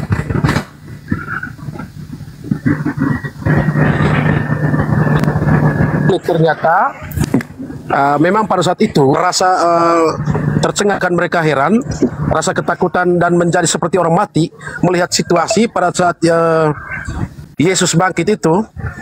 Memang pada waktu itu ada satu cara, ada cara untuk memanipulasi laporan ke raja yang dibuat oleh para pemuka agama, bahkan dibayar para penjaga itu supaya bahwa Yesus itu memang diculik oleh para rasulnya, para muridnya waktu itu. Tapi kenyataannya memang waktu itu adalah malaikat sendiri turun dari langit dan datang ke batu itu dan menggulingkan lalu duduk di atasnya. Termasuk kedua penjaga itu juga jadi saksi. Ya, makanya waktu itu sampai malaikat itu pun mengabarin kepada para melihat kubur itu, menyaksikan kubur itu. Malaikat berkata, "Jangan kamu takut, sebab aku tahu kamu mencari Yesus yang disalibkan itu. Ia tidak ada di sini, sebab ia telah bangkit yang telah dikatakannya, mari lihat tempat ia berbaring. Dan segera pergi dan katakanlah kepada murid-muridnya bahwa ia telah bangkit dari antara orang mati. Ia mendahului kamu ke Galilea. Di sana kamu akan melihat dia. Sesungguhnya aku telah mengatakan kepadamu." Ya, artinya bahwa itu malaikat menyampaikan, menyampaikan kepada para perempuan-perempuan yang mengunjungi kubur pada hari Sabat tadi itu, yaitu Maria Magdalena dan Maria lain. Ya, jadi Abang Juma, memang di sini kami melihat bahwa setelah mereka pergi ke Galilea, memang mereka sempat ketemu dengan Yesus. Dan Yesus sendiri berkata, "Salam bagimu." Mereka mendekatinya dan memeluk kakinya serta menyembahnya. Maka kata Yesus kepada mereka, "Jangan takut. Pergi dan katakanlah kepada saudara-saudaraku supaya mereka pergi ke Galilea dan di sanalah mereka akan melihat aku." Ya, di sini juga Abang Juma ada upaya dari mahkamah agama untuk berdusta kepada raja untuk melaporkan hal-hal yang mustahil, yang artinya bahwa yang penjaga tadi itu laporkan ke raja bahwa Yesus itu setelah diculik oleh para pengikutnya. Dan begitu Abang Juma, sehingga di sini kami melihat bahwa memang Injil ini memang betul-betul kami mengimani, kami meyakini. Seperti itu. Memang ada dua dalil tadi yang seperti disampaikan oleh Abang Juma, bahwa dia ini bukan manusia pendosa dan dia juga ini bukan manusia terkutuk.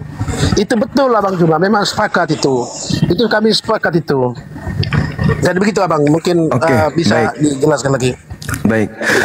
Oke, jadi ketika tidak ditemukan kemudian kesalahan terhadap Yesus, tetapi ada dorongan yang kuat dari penguasa-penguasa kala itu. Yang pertama, orang Farisi, ahli Torah, mahkamah agama, imam kepala, bahkan diprakarsai kemudian oleh imam besar, yaitu Kayafas. Nah, sekarang permasalahannya, kita sebagai umat yang belakangan ini itu belum ada pada zaman itu. Jadi yang terjadi kisru hanyalah orang-orang Yahudi dari 5 komponen tadi bersama dengan Yesus. Mereka berseteruh. Kristen nggak ada, Islam nggak ada. Apa yang mereka ributkan? Apakah dosa waris? Enggak. Apakah penebusan dosa? Bukan. Yang mereka ributkan itu coba abang lihat di dalam Yohanes 11 nomor 45 sampai 57. Ketika Yesus kemudian membangkitkan Lazarus di Yohanes 11 Bang. Nanti kita sama-sama baca. Coba arahkan aja pandangannya ke sana. Yohanes 11 nomor 45, ketika di antara mereka ada menyaksikan apa yang dilakukan oleh Yesus terhadap saudara Maria, yaitu Lazarus, mereka melihat, mereka kagum. Lalu ada di antara mereka yang datang melapor ke orang Farisi terkait apa yang disaksikan kepada Yesus. Yesus pengaruhnya semakin besar. Akhirnya dia melapor dan imam kepala mahkamah agama pun kemudian mereka berkumpul. Apa yang harus kita lakukan ini? Yesus kalau dibiarkan terus, maka akan semakin banyak orang percaya kepada Yesus. Dan kalau itu terjadi, maka orang Roma akan datang merampas tempat suci kita dan merampas bangsa kita. Itu latar belakangnya Bang. Tidak ada dosa waris, tidak ada penggenapan nubuat dari Yesaya, dari bla bla. Itu nanti muncul setelah ada Kristen belakangan yang mengambil data-data itu. Sedangkan orang yang ada pada saat itu adalah orang yang paling tinggi keilmuannya terhadap kitab-kitab mereka. Imam kepala mahkamah agama, orang Farisi, ahli Taurat. Tidak ada satupun dari mereka yang mengatakan Yesus harus dibunuh, dibunuh karena untuk menggenapi nubuat. Itu nggak ada. Malah di situ abang, mereka kemudian bingung apa yang harus kita lakukan. Nah, imam kepala angkat bicara. Kalian tidak bertobat, kalian tidak insaf. Kalian tidak insaf. Adalah lebih baik satu orang Yesus mati daripada seluruh bangsa kita ini binasa. Maka pada tahun itu juga imam kepala bernubuat dengan berkata, jadi Kayafas itu berkata, Yesus harus mati untuk bangsa kita, bukan hanya untuk bangsa kita, tetapi untuk menyatukan kembali anak-anak Elohim yang tersebar ke seluruh bangsa. Itu kata Imam Kayafas. Nomor 53-nya, maka mulai hari itu mereka bersepakat membunuh Yesus. Jadi latar belakang mereka ingin membunuh Yesus itu bukan nubuat Yesaya harus turun nebus dosa waris, itu bukan. Mereka sepakat membunuh Yesus alasannya karena faktor sosial ekonomi. Mereka takut bangsanya dirampas, tempat suci dirampas oleh penjajah Romawi Bang. Itu. Maka data nomor 54, mulai hari itu Yesus tidak lagi menampakkan diri di tengah-tengah mereka, melainkan Yesus ke Efraim bersama dengan murid-muridnya. Dicari Yesus tidak ditemukan. Nanti Yudas yang berkhianat baru membocorkan tempat persembunyian Yesus. Jadi tak ada latar belakangnya Yesus itu melakukan dosa. Coba abang lihat di dalam Matius 26 nomor 4. Mereka melakukan tipu muslihat. Nomor 59, imam kepala melakukan kesaksian, mencari-cari alasan untuk melakukan kesaksian palsu untuk membunuh Yesus. Di dalam Lukas 22 nomor 3, iblis merasuki Yudas. Jadi yang terjadi adalah persekongkolan antara iblis, Yudas, imam kepala, mahkamah agama, orang Farisi untuk mencelakai Yesus. Demi untuk ego, demi untuk politik, demi untuk ekonomi kebangsaan mereka, supaya bangsa mereka tidak dirampas oleh penjajah Roma pada saat itu. Pertanyaannya sekarang, tanpa ada konsep Kristen, pertanyaannya adalah, apakah Tuhan Elohim pencipta langit dan bumi mengizinkan Yesus orang benar ini untuk dibunuh dan disalibkan demi untuk nafsu duniawi bangsa Yahudi kala itu? Atau nubuat Mazmur 118 itu terjadi, beliau tidak mati, tetapi salah satu dari orang-orang yang ingin menjahatinya yang kemudian yang mati di situ. Karena dikatakan begini bang, terakhir, terkutuklah orang yang menerima suap untuk menyerahkan orang benar agar dibunuh. Di dalam Ulangan 27 nomor 25. Siapa yang menerima suap antara Yesus dan Yudas? Siapa yang menginginkan kemudian pembunuhan terhadap orang yang benar, Yesus atau Yudas? Siapa yang dikutuk? Dialah yang menerima suap. Makanya ketika orang keluar dari kubur ini, dia mau meyakinkan kalau murid-murid Yesus itu bahwa dia dirinya, sampai dia minta ikan goreng, sampai dia minta inilah tanganku, inilah kakiku, rabalah aku, sampai Thomas cucut juga lambungnya untuk membuktikan bahwa aku Yesus loh, aku gurumu loh, aku bukan orang lain loh, aku gurumu. Demi untuk meyakinkan mereka, maka yang keluar dari kubur ini harus bersusah payah. Kalau itu benar-benar murni adalah Yesus, maka tentu abangku coba lihat yang tadi abang baca Lukas 24, Maria Magdalena, Salome, Yakobus dan semuanya pergi melapor ke murid-murid Yesus kan, bahwa tidak ada lagi mayat gurumu di kubur, hilang. Tapi apa reaksi 11 murid? Mereka tidak percaya dan menganggap ucapan mereka itu adalah omong kosong. Meskipun demikian, di Datan 12-nya, Petrus pagi-pagi sekali di minggu itu menuju ke pemakaman dan hanya menemukan kain kafan saja. Lalu berkata dalam hatinya, apa yang sedang terjadi ya? Artinya murid-murid ke-11 pun tidak pernah diajarkan bahwa dia akan bangkit. Karena pada saat penangkapan seluruh murid Yesus lari. Tidak ada yang melihat Yesus ditangkap, diadili, dihukum. Tidak ada. Coba baca di dalam Markus 14 nomor 50. Semua murid Yesus lari meninggalkan Yesus. Lari. Makanya ketika ada berita, hilang loh di kuburan gurumu, kaget. Hah? Kok bisa? Artinya harusnya kalau diajarkan, aku akan bangkit pada hari ketiga. Begitu ada informasi gurumu hilang di kubur, harusnya mereka teriak, hore, guru kita betul-betul bangkit. Ternyata kebangkitan itu hanya diajarkan kepada angkatan jahat, bukan kepada mereka. Begitu abangku. Silakan. Iya, betul. Iya. Saya masih mencari kelanjutan tadi tentang kebangkitannya itu. Matius 24 tadi itu. 28 bang.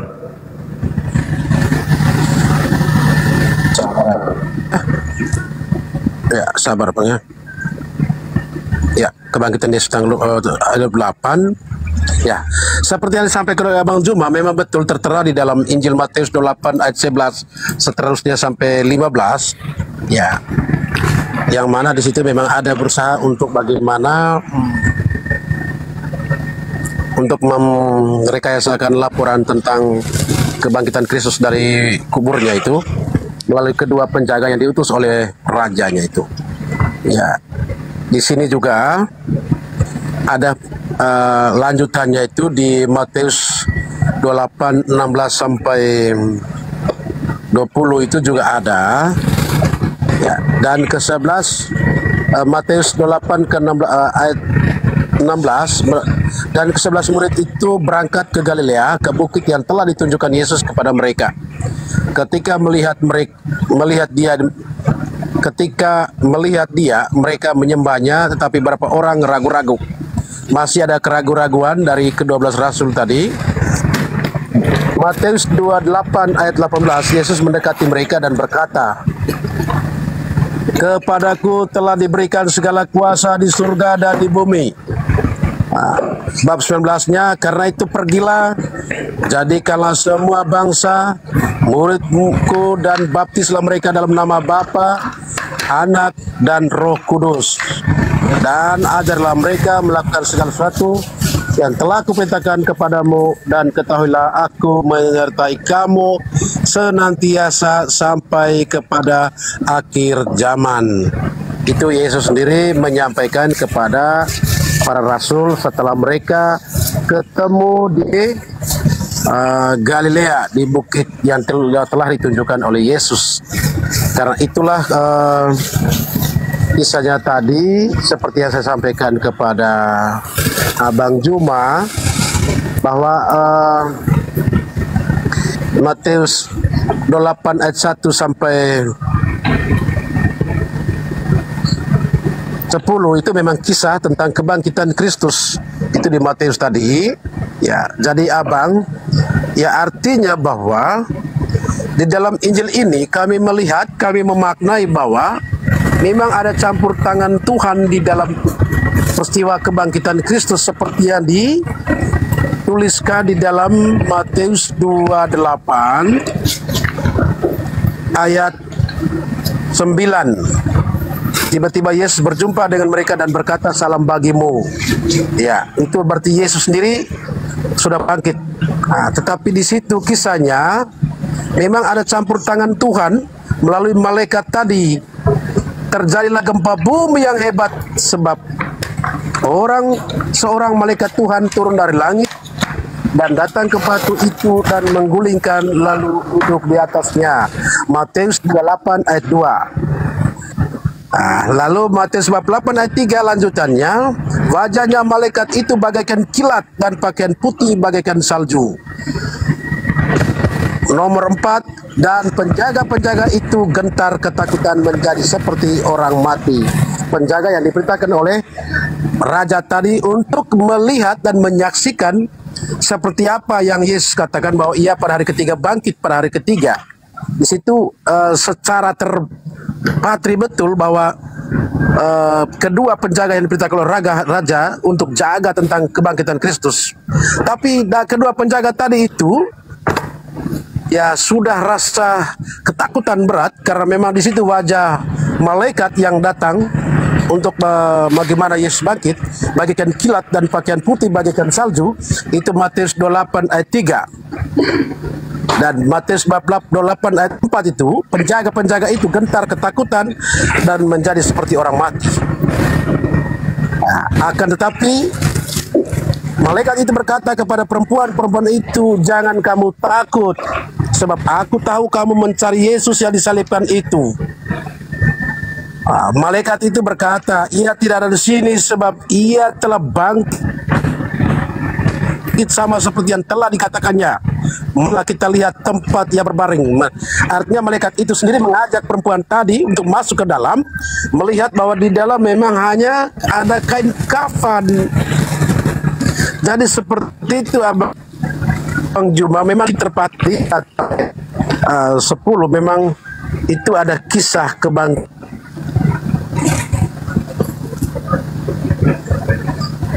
Kristus. Jadi seperti itu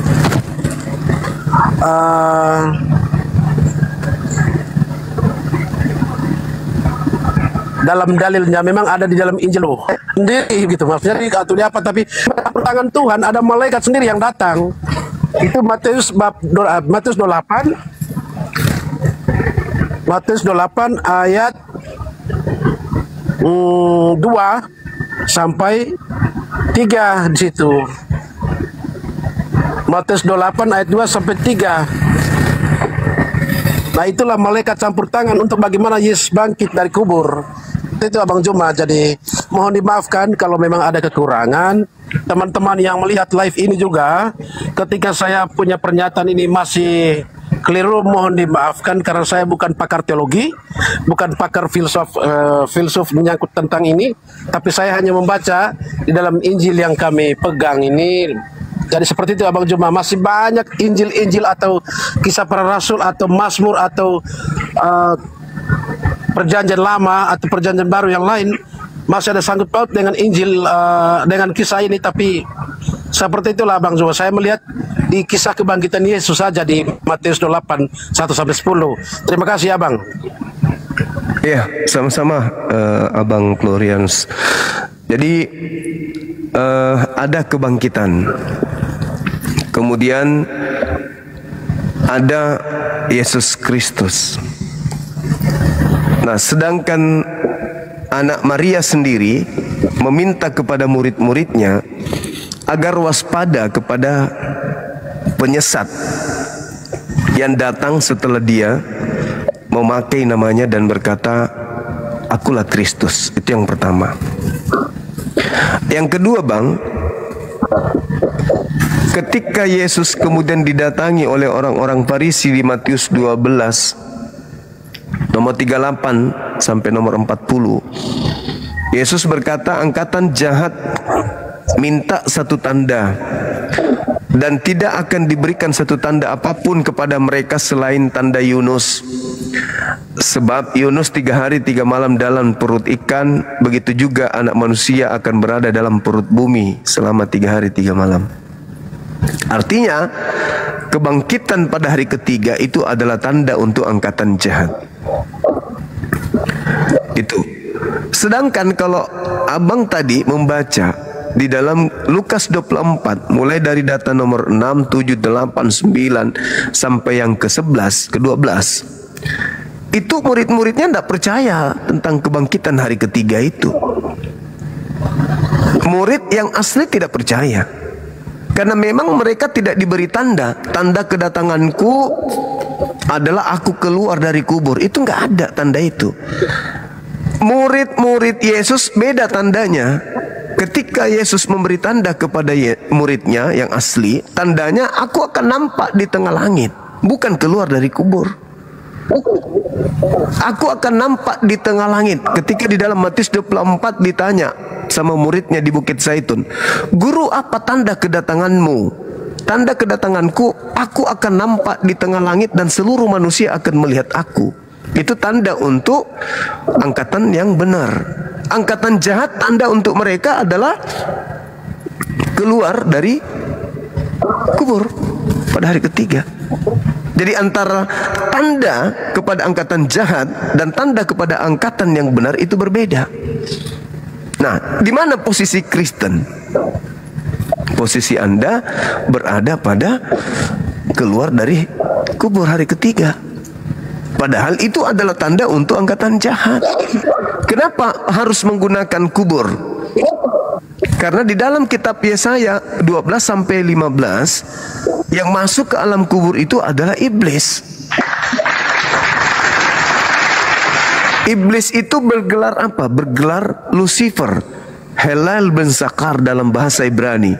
Sedangkan bahasa Indonesianya adalah bintang timur. Yesaya 14 nomor 12 sampai nomor 15.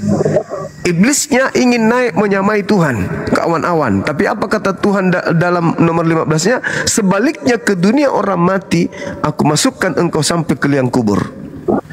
Berarti ketika Yesus mengatakan dalam Yohanes 12, dunia akan dihakimi sebab penguasa dunia telah datang dan dia akan dilemparkan keluar. Kalau kita merujuk kepada data itu, maka dilemparkan keluar itu maksudnya dilemparkan keluar dari kubur.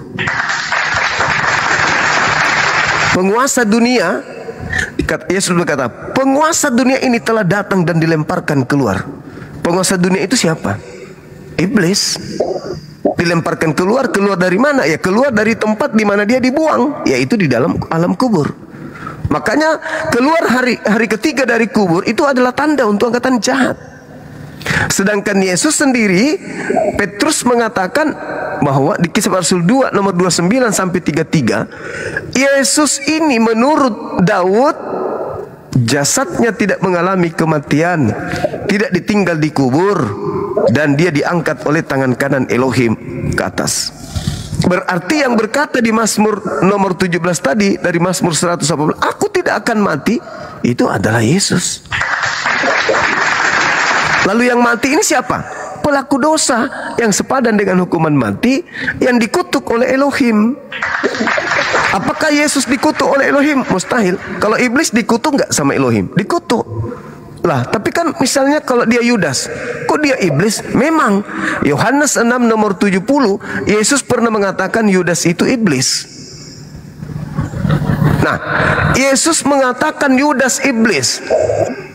Tuhan mengatakan yang mati terkutuk adalah orang yang melakukan dosa yang sepadan dengan hukuman mati, yaitu makan suap. Dan Tuhan mengatakan dalam Keluaran 23 nomor 78, jangan kau membunuh orang yang tidak bersalah, jangan kau bunuh orang yang benar, sebab aku Tuhan tidak akan membenarkan orang yang bersalah. Berarti Yesus orang benar, jangan kau bunuh. Amsal 6 nomor 16, 6 perkara yang dibenci oleh Tuhan, bahkan 7 kekejian di dalam hatinya, yaitu menumpahkan darah orang yang tidak bersalah.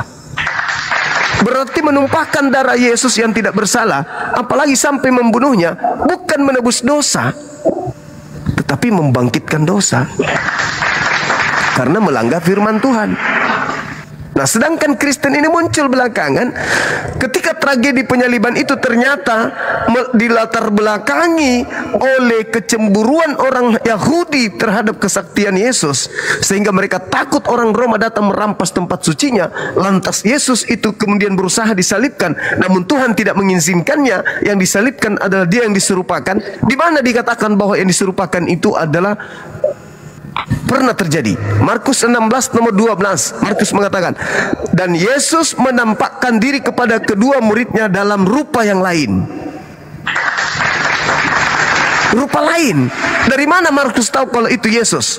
Sedangkan yang muncul di depannya itu adalah rupa lain. Kenapa Maria tidak mengenal anaknya, tidak mengenal kemudian gurunya ketika dia datang ke kuburan, sementara dia sudah berbicara dengan Yesus, malah disangkanya tukang kebun?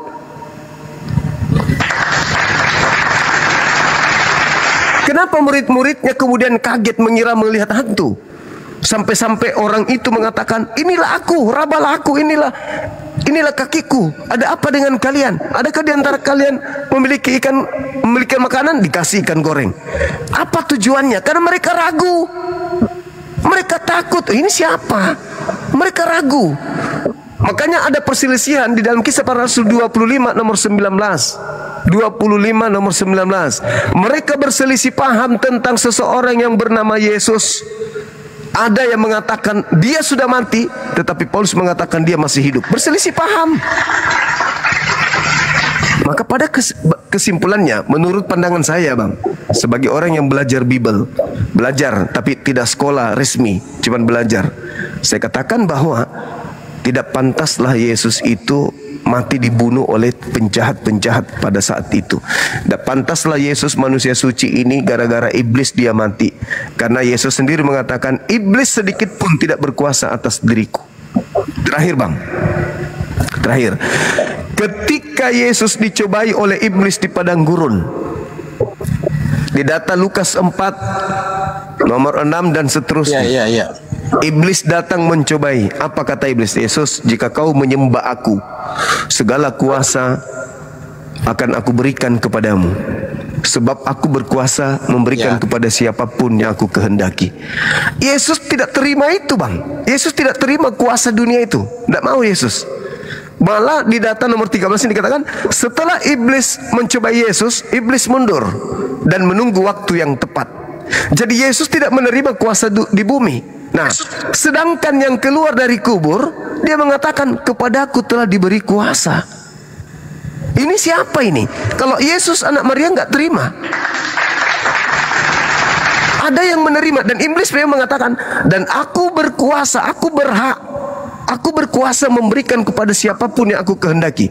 Nah, kalau misalnya nih, yang disalib ini bukan Yesus, lalu kemudian diberi kuasa oleh iblis untuk mengaku Yesus, diberikan tanda mukjizat dan kekuatan, seperti yang Yesus katakan dalam Matius 24 nomor 24. Sebab Kristus palsu dan nabi-nabi palsu akan datang melakukan banyak tanda-tanda yang dahsyat dan mukjizat, sekiranya mungkin menyesatkan orang-orang pilihan.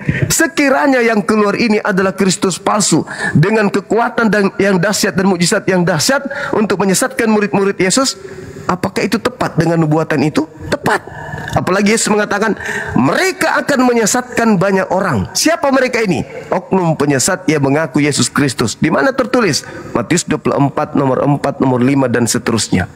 Nah, sekarang banyak orang yang mengikuti Kristus palsu ini mana? Hanya satu kelompok di atas muka bumi ini pengikut Kristus, yaitu Kristen. Kalau memang Kristen mengikut Kristus yang asli. Silakan Bang, silakan. Boleh saya bertanya sedikit, karena memang saya yakin dan percaya ya bahwa yang namanya agama Islam dengan Kristen, mungkin khususnya Katolik, mengimani bahwa ada Nabi Isa. Kami juga sebut Yesus. Kami punya kisah tentang Yesus seperti itu. Kira-kira Abang Juma bisa sharingkan ke saya kira-kira cara atau proses sampai kematian Nabi Isa seperti apa dalam ajaran Islam, supaya kami bisa melihat dan memaknai itu juga. Kisah kematiannya Nabi Isa di ajaran dalam Al-Quran seperti apa, Bang Juma, supaya kita bisa memahami itu. Terima kasih. Baik, jadi gini Bang, kalau kita berbicara mengenai Nabi Isa alaihissalam, di dalam Al-Quranul Karim itu Nabi Muhammad sallallahu alaihi wasallam tidak melakukan kemudian penelitian, tidak melakukan penyelidikan, tidak menyusun kemudian daftar pustaka, atau dia membeli buku-buku untuk dipelajari agar kemudian menceritakan hal itu di dalam Al-Quranul Karim. Tapi kemudian Nabi Muhammad sallallahu alaihi wasallam diceritakan melalui Roh Kudus yang kami sebut dengan malaikat Jibril datang kepada Nabi Muhammad untuk menceritakan bahwasanya, wahai Nabiku Muhammad, aku akan menceritakan kepadamu satu berita gaib tentang seorang wanita yang bernama Maryam. Waskur fil kitab Maryam. Aku akan menceritakan kepadamu berita gaib, berita yang tidak pernah kamu dengar sebelumnya, yaitu seorang wanita bernama Maryam, wanita pilihanku di tengah-tengah Bani Israel. Aku datangkan kemudian mujizat kepadanya dengan mengutus Roh Kudus, yaitu Jibril. Ketika Jibril datang kepadanya, Jibril mengatakan bahwa, wahai Maryam, sesungguhnya innama ana rasulu rabbik li'ahabalaki gulaman zakiya. Wahai Maryam, aku utusan Tuhanmu untuk memberitakan kepadamu satu berita bahwa engkau akan mengandung dan akan melahirkan seorang manusia suci terkemuka di dunia dan di akhirat bernama Isa Al-Masih. Jadi Isa Al-Masih namanya. Nah, kemudian singkat cerita, Siti Maryam betul-betul hamil. Ketika Siti Maryam hamil ini, tentu oleh orang-orang Yahudi pada saat itu menganggapnya adalah pesina. Dianggap pesina. Maka dia diungsi, maka Siti Maryam ini mengungsikan dirinya jauh dari penduduk. Nah, begitu kemudian dia sudah melahirkan, Siti Maryam kembali ke kaumnya, ke umat Israel. Lalu mereka mengolok-olok Siti Maryam. Ya ukhta Harun, wahai saudara Harun, makana abuk, sesungguhnya bapakmu itu bukan orang jahat dan ibumu bukan pesina. Kok kamu bisa seperti ini? Kok kamu berzina? Kenapa bisa? Padahal kamu itu keturunan baik-baik. Lalu kemudian kata Siti Maryam, kamu untuk mengetahui semuanya, bicaralah kepada anakku. Jadi orang itu kaget. Bagaimana mungkin kami berbicara kepada bayi yang masih orok? Tidak mungkin. Tapi tiba-tiba bayi itu berbicara untuk membela ibunya. Ini yang tidak ditemukan di Kristen. Ketika ibunya Yesus dituduh, Yesus tidak melakukan pembelaan. Bedanya di Al-Quran Nabi Isa melakukan pembelaan. Jangan kau tuduh ibuku. Ibuku bukan pesina. Aku ini adalah hamba Allah. Inni abdullah. Atani al-kitab wa ja'alani nabiyan. Ibuku bukan pesina. Aku ini seorang nabi yang Tuhan akan berikan kepadaku ketetapan-ketetapan. Diutus untuk kalian. Aku ini adalah hamba Allah. Nah, dari bayi saja Nabi Isa sudah menampakkan pembelaannya terhadap ibunda yang tercinta. Dan itu kalau dibandingkan di Bible, Bang, mohon maaf, di Bible Yesus itu tidak pernah sekalipun memanggil ibunya sebagai panggilan ibu. Selamanya dia panggilnya Gune atau Guneka. Apa artinya Guneka? Perempuan. Wahai perempuan. Atau istri. Tapi kalau istri tidak mungkin Yesus memanggil ibunya sebagai istri. Berarti dia memanggilnya perempuan, Gune. Kalau ibu harusnya dia memanggilnya Matera. Tapi tidak pernah kita temukan dalam original teks Bible Yesus memanggil ibunya dengan panggilan Matera. Nah, lalu kemudian Nabi Isa diceritakan begini di dalam pengakuan beliau, wa ja'alani mubarakan aina ma kuntu. Aku diberkati dimanapun aku berada. Berarti dia tidak pernah dikutuk, karena dia diberkati dimanapun aku berada. Tuhan selalu memberkati aku. Nah, inilah pembedanya antara saudara Islam dengan agama Kristen. Ketika beliau besar, dewasa, wahyu sudah datang kepadanya, Bang. Wahyu datang kepadanya, beliau mengajarkan kemudian Bani Israel, murid-muridnya, kemudian murid-muridnya banyak mengalami penganiayaan dan murid-muridnya kemudian itu tahu kalau yang datang, kalau gurunya ini adalah Al-Masih. Beliau adalah utusan pencipta langit dan bumi yang dulu pernah mengutus Nabi Musa alaihissalam membebaskan mereka, nenek moyang mereka dari perbudakan Mesir. Mereka tahu itu. Sehingga Nabi Isa memberikan kemudian pernyataan kepada muridnya, siapa di antara kalian yang akan menolongku? Karena sudah mulai ada pembangkangan dari kaum Israel pada saat itu. Nahnu ansarullah, kata murid-muridnya, kamilah yang akan membelamu, kamilah yang akan menolong agama yang kau bawa. Nah, singkat cerita, Bang, orang Yahudi semakin benci sama Nabi Isa. Mereka kemudian melakukan makar. Makanya dikatakan dalam Al-Quran, wa makaru wa makarallah wallahu khairul makirin. Orang-orang Yahudi bersekongkol membuat makar, tipu muslihan. Nah, itu juga diterangkan di Bible. Tetapi aku Tuhan membalas tipu muslihat mereka, karena sesungguhnya aku adalah sebaik-baiknya pembalas kejahatan. Nah, itu.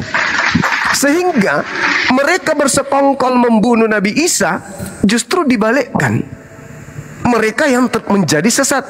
Apa buktinya, Bang?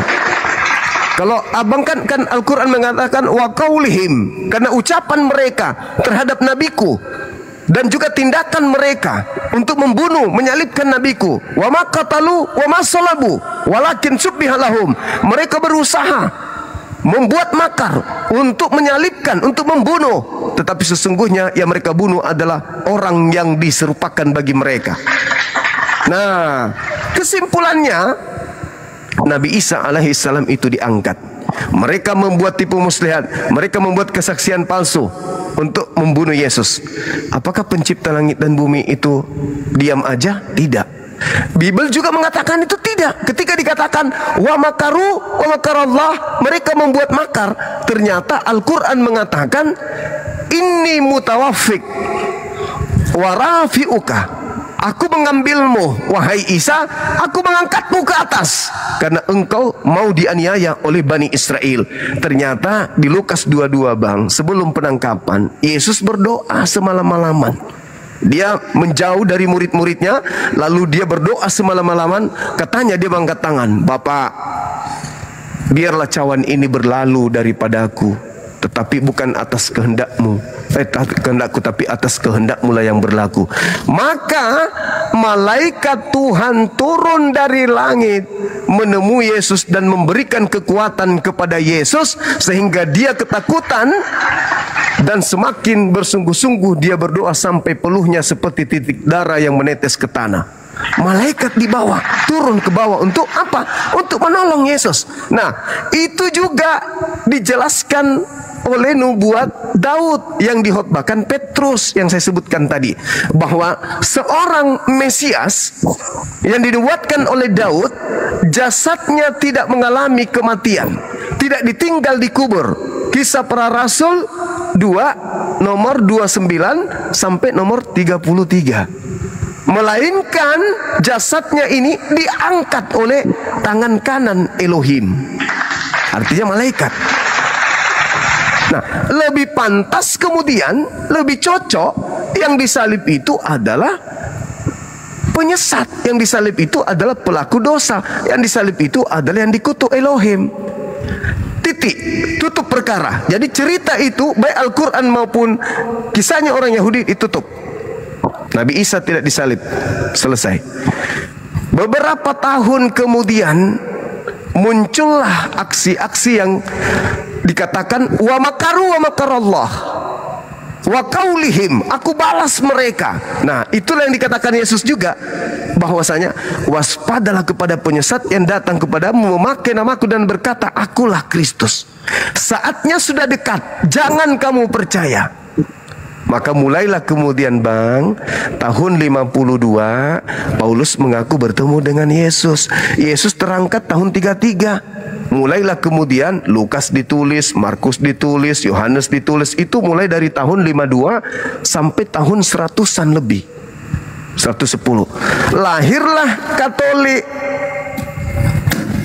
menjadikan kitab ini, 4 kitab yang diluluskan pada saat pengkanonan, digabung dengan terjemahan perjanjian lama milik orang Yahudi dalam bentuk Septuaginta. Jadilah kitab ini, lahirlah Katolik. Nah, Paulus mengatakan di dalam Galatia 1 nomor 15, aku diutus kepada orang-orang yang tidak bersunat. Berarti dia ini adalah utusan. Yang mengutusnya siapa? Oknum yang keluar dari kubur. Makanya mohon maaf, kenapa kami menemukan banyak kejanggalan antara ajaran Yesus dengan ajaran agama saudara. Contoh, Yesus menyembah hanya kepada Elohim, Tuhannya Abraham, Ishak dan Yakub. Yesus kemudian sujud dalam beribadah, bersunat, berpuasa, ibadah Sabat, tidak makan babi, tauhid, satu Tuhan, dan seterusnya. Dan Yesus mendudukkan hukum Taurat itu sebagai cerminan hidupnya. Sedangkan kalau kita lihat Katolik dan yang lain, maaf ini fakta yang kita jelaskan. Ibadahnya hari Minggu, mereka tidak bersunat, mereka makan babi, mereka menyembah sosok yang mengaku Yesus Kristus yang mereka akui. Kemudian memiliki konsep menyetarakan Yesus dengan Elohim. Satu hakikat katanya Itu ajaran-ajaran yang muncul belakangan setelah ratusan tahun Yesus tidak ada di bumi. Saya kira begitu dari saya. Baik, Abang. Mungkin masih ada satu lagi pertanyaan. Silakan. Ya, kalau tadi itu, kalau Nabi Isa itu Abang sudah jelaskan, saya sudah paham dan saya mengerti. Yang menjadi pertanyaan saya, dari Nabi Isa dengan Nabi Muhammad dalam ajaran saudara-saudara saya di Islam, yang paling suci menurut Abang Juma kira-kira siapa dari dua tokoh ini yang disebut utusan Allah dan juga mereka disebut Nabi? Nah, iya, baik. Jadi gini di Islam itu kami tidak membeda-bedakan Nabi. Nabi Abraham, Nabi Daud, Nabi Musa, Nabi Isa. Mereka ini adalah orang-orang pilihan yang tidak terjamah kemudian kemaksiatan. Mereka orang suci, mereka orang mulia. Tidak kami beda-bedakan. Hanya pembeda mereka adalah tugas. Nabi Isa alaihissalam itu di Al-Quran dikatakan, ya Bani Israel, inni Rasulullahi ilaikum. Nabi Isa itu hanya cakupan kecil, hanya diutus kepada Bani Israel. Dan mengemban amanah juga tidak terlalu berat. Hanya memberitakan hikmat Injil. Apa hikmat Injil itu? Kajian Nabi Isa alaihissalam termasuk yang kemudian mencakup antara hukum-hukum yang datang kepada Nabi Musa, lalu disampaikan kembali oleh Nabi Isa kepada kaumnya Bani Israel. Itulah hikmat Injil. Jadi tidak membawa syariat baru. Nah, sedangkan Nabi Muhammad itu diutus untuk seluruh umat manusia. Kalau Nabi Isa alaihissalam mengatakan dirinya, ya Bani Israel, wa isqala Isa bin Maryam, ya Bani Israel, inni Rasulullahi ilaikum. Wahai Bani Israel, sesungguhnya aku ini adalah utusan Tuhanmu untuk kalian. Sama. Yesus juga mengaku, Matius 15:24. Aku diutus hanya kepada domba yang sesat dari umat Israel. Sama bang. Tidak pernah Yesus mengatakan aku diutus untuk seluruh umat manusia, itu nggak pernah. Tapi kalau yang mengatakan pergilah ke seluruh dunia, jadikanlah seluruh bangsa menjadi muridku, itu adalah yang keluar dari kubur. Itu bertentangan dengan Matius 10 nomor 5 nomor 6. Yesus berpesan kepada ke-12 muridnya agar jangan ke bangsa lain, tetapi pergilah kepada domba-dombaku yang sesat dari umat Israel. Itu bertentangan dengan yang keluar dari kubur tadi. Nah, sedangkan Nabi Muhammad, dia diutus untuk seluruh umat manusia. Dia katakan begini, ya ayuhan nas, wahai seluruh umat manusia, inni rasulullahi ilaikum jami'a. Aku ini sesungguhnya adalah rasul utusan Tuhanmu untuk kalian semua, termasuk untuk abang. Karena ajaran Yesus itu bang, itu hanya untuk dirinya sendiri. Ya iya, kalau yang abang sampaikan yang keluar dari kubur memang untuk semua orang. Karena di data nomor 20-nya dia membisikkan begini, ajarlah mereka melakukan segala sesuatu yang kuperintahkan kepadamu. Nah, ini bukti bahwa itu bukan Yesus anak Maria bang. Karena Yesus anak Maria tidak pernah mengajarkan ibadah minggu. Yesus anak Maria tidak pernah mengajarkan makan babi, tidak bersunat dan seterusnya. Sedangkan Kristen melakukan itu semua karena adanya Roh Kudus katanya yang membisikkan mereka untuk melakukan itu meskipun tak ada perintah seperti minggu. Kenapa orang Kristen itu kompak ibadah minggu? Karena ada yang membisikkan di dalam hati mereka yang mereka sebutkan Roh Kudus. Sedangkan yang bekerja secara goib, bukan secara kitab suci, itu adalah iblis. Iblis tidak punya kitab suci. Di sini kitab ini yang dianggap suci ini nggak ada perintah ibadah minggu, tidak ada perintah menyembah Yesus. Tapi iblis pakai bisikan dia, mainnya dibisikan hati dan kepala yang kemudian dicuci sama dia. Kenapa ada manusia di bumi ini 2 miliaran kompak melakukan satu prosesi ibadah tanpa ada perintah di atas buku yang mereka imani? Karena ada bisikan pembisik, ada pembisik yang mengajarkan mereka, yang mereka maktubkan di dalam hati mereka bahwa itu adalah Yesus, padahal Yesus tidak pernah mengajarkan itu. Nah, inilah yang kemudian yang kami pahami sebagai seorang muslim. Jadi Nabi Muhammad datang ke atas muka bumi ini, dia mengajarkan kemudian beda seperti orang-orang yang menerima hukum di Bani Israel. Orang yang menerima hukum di Bani Israel ketika mereka berdosa, apa solusinya? Imamat 1 nomor 2 bang. Mereka berkorban hewan, kambing, domba, sapi, lembu, kalau mereka berdosa. Tapi di Nabi Muhammad enggak. Al-Quran surah Al-Jumu'ah ayat 2, Nabi Muhammad datang bukan untuk mengajarkan menebus, tetapi Nabi Muhammad datang mengajarkan untuk mensucikan. Kami disucikan oleh Nabi Muhammad dalam ajarannya. Kalau Kristen saudara saya katanya ditebus pakai Yesus harus mati di atas tiang salib, katanya sih. Nah, kalau kami dibersihkan oleh Nabi Muhammad, caranya gimana? Misalnya malam ini saya melakukan dosa, entah itu saya kasar sama abang, saya ngata-ngatain abang lah, sampai abang itu kemudian ya nggak enak lah bahasaku.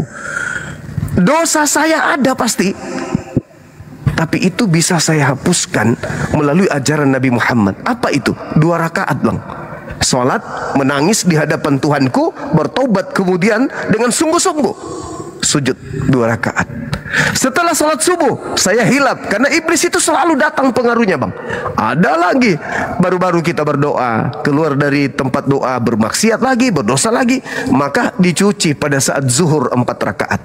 Begitu terus sampai setiap hari dibersihkan. Seibarat orang yang kotor 5 kali mandi dalam 1 hari pasti bersih. Dalam keadaan bersih itulah kemudian ajal menjemput, kami bersih, kami meninggal dalam keadaan kudus suci. Maka Nabi Muhammad diutus untuk mensucikan manusia. Itu bang, itulah bedanya. Cuma Nabi Muhammad utus. Ya, silakan. Silakan. Terima kasih Abang Juma telah menyiringkan dalam ajaran dan keyakinan beragama Islam dan juga kolaborasi dengan ajaran Kristen, khususnya mungkin Katolik. Dalam pemahaman saya yang begitu dangkal, begitu kecil, saya sharing dengan Abang Juma yang mungkin level dan pemahamannya lebih bagus.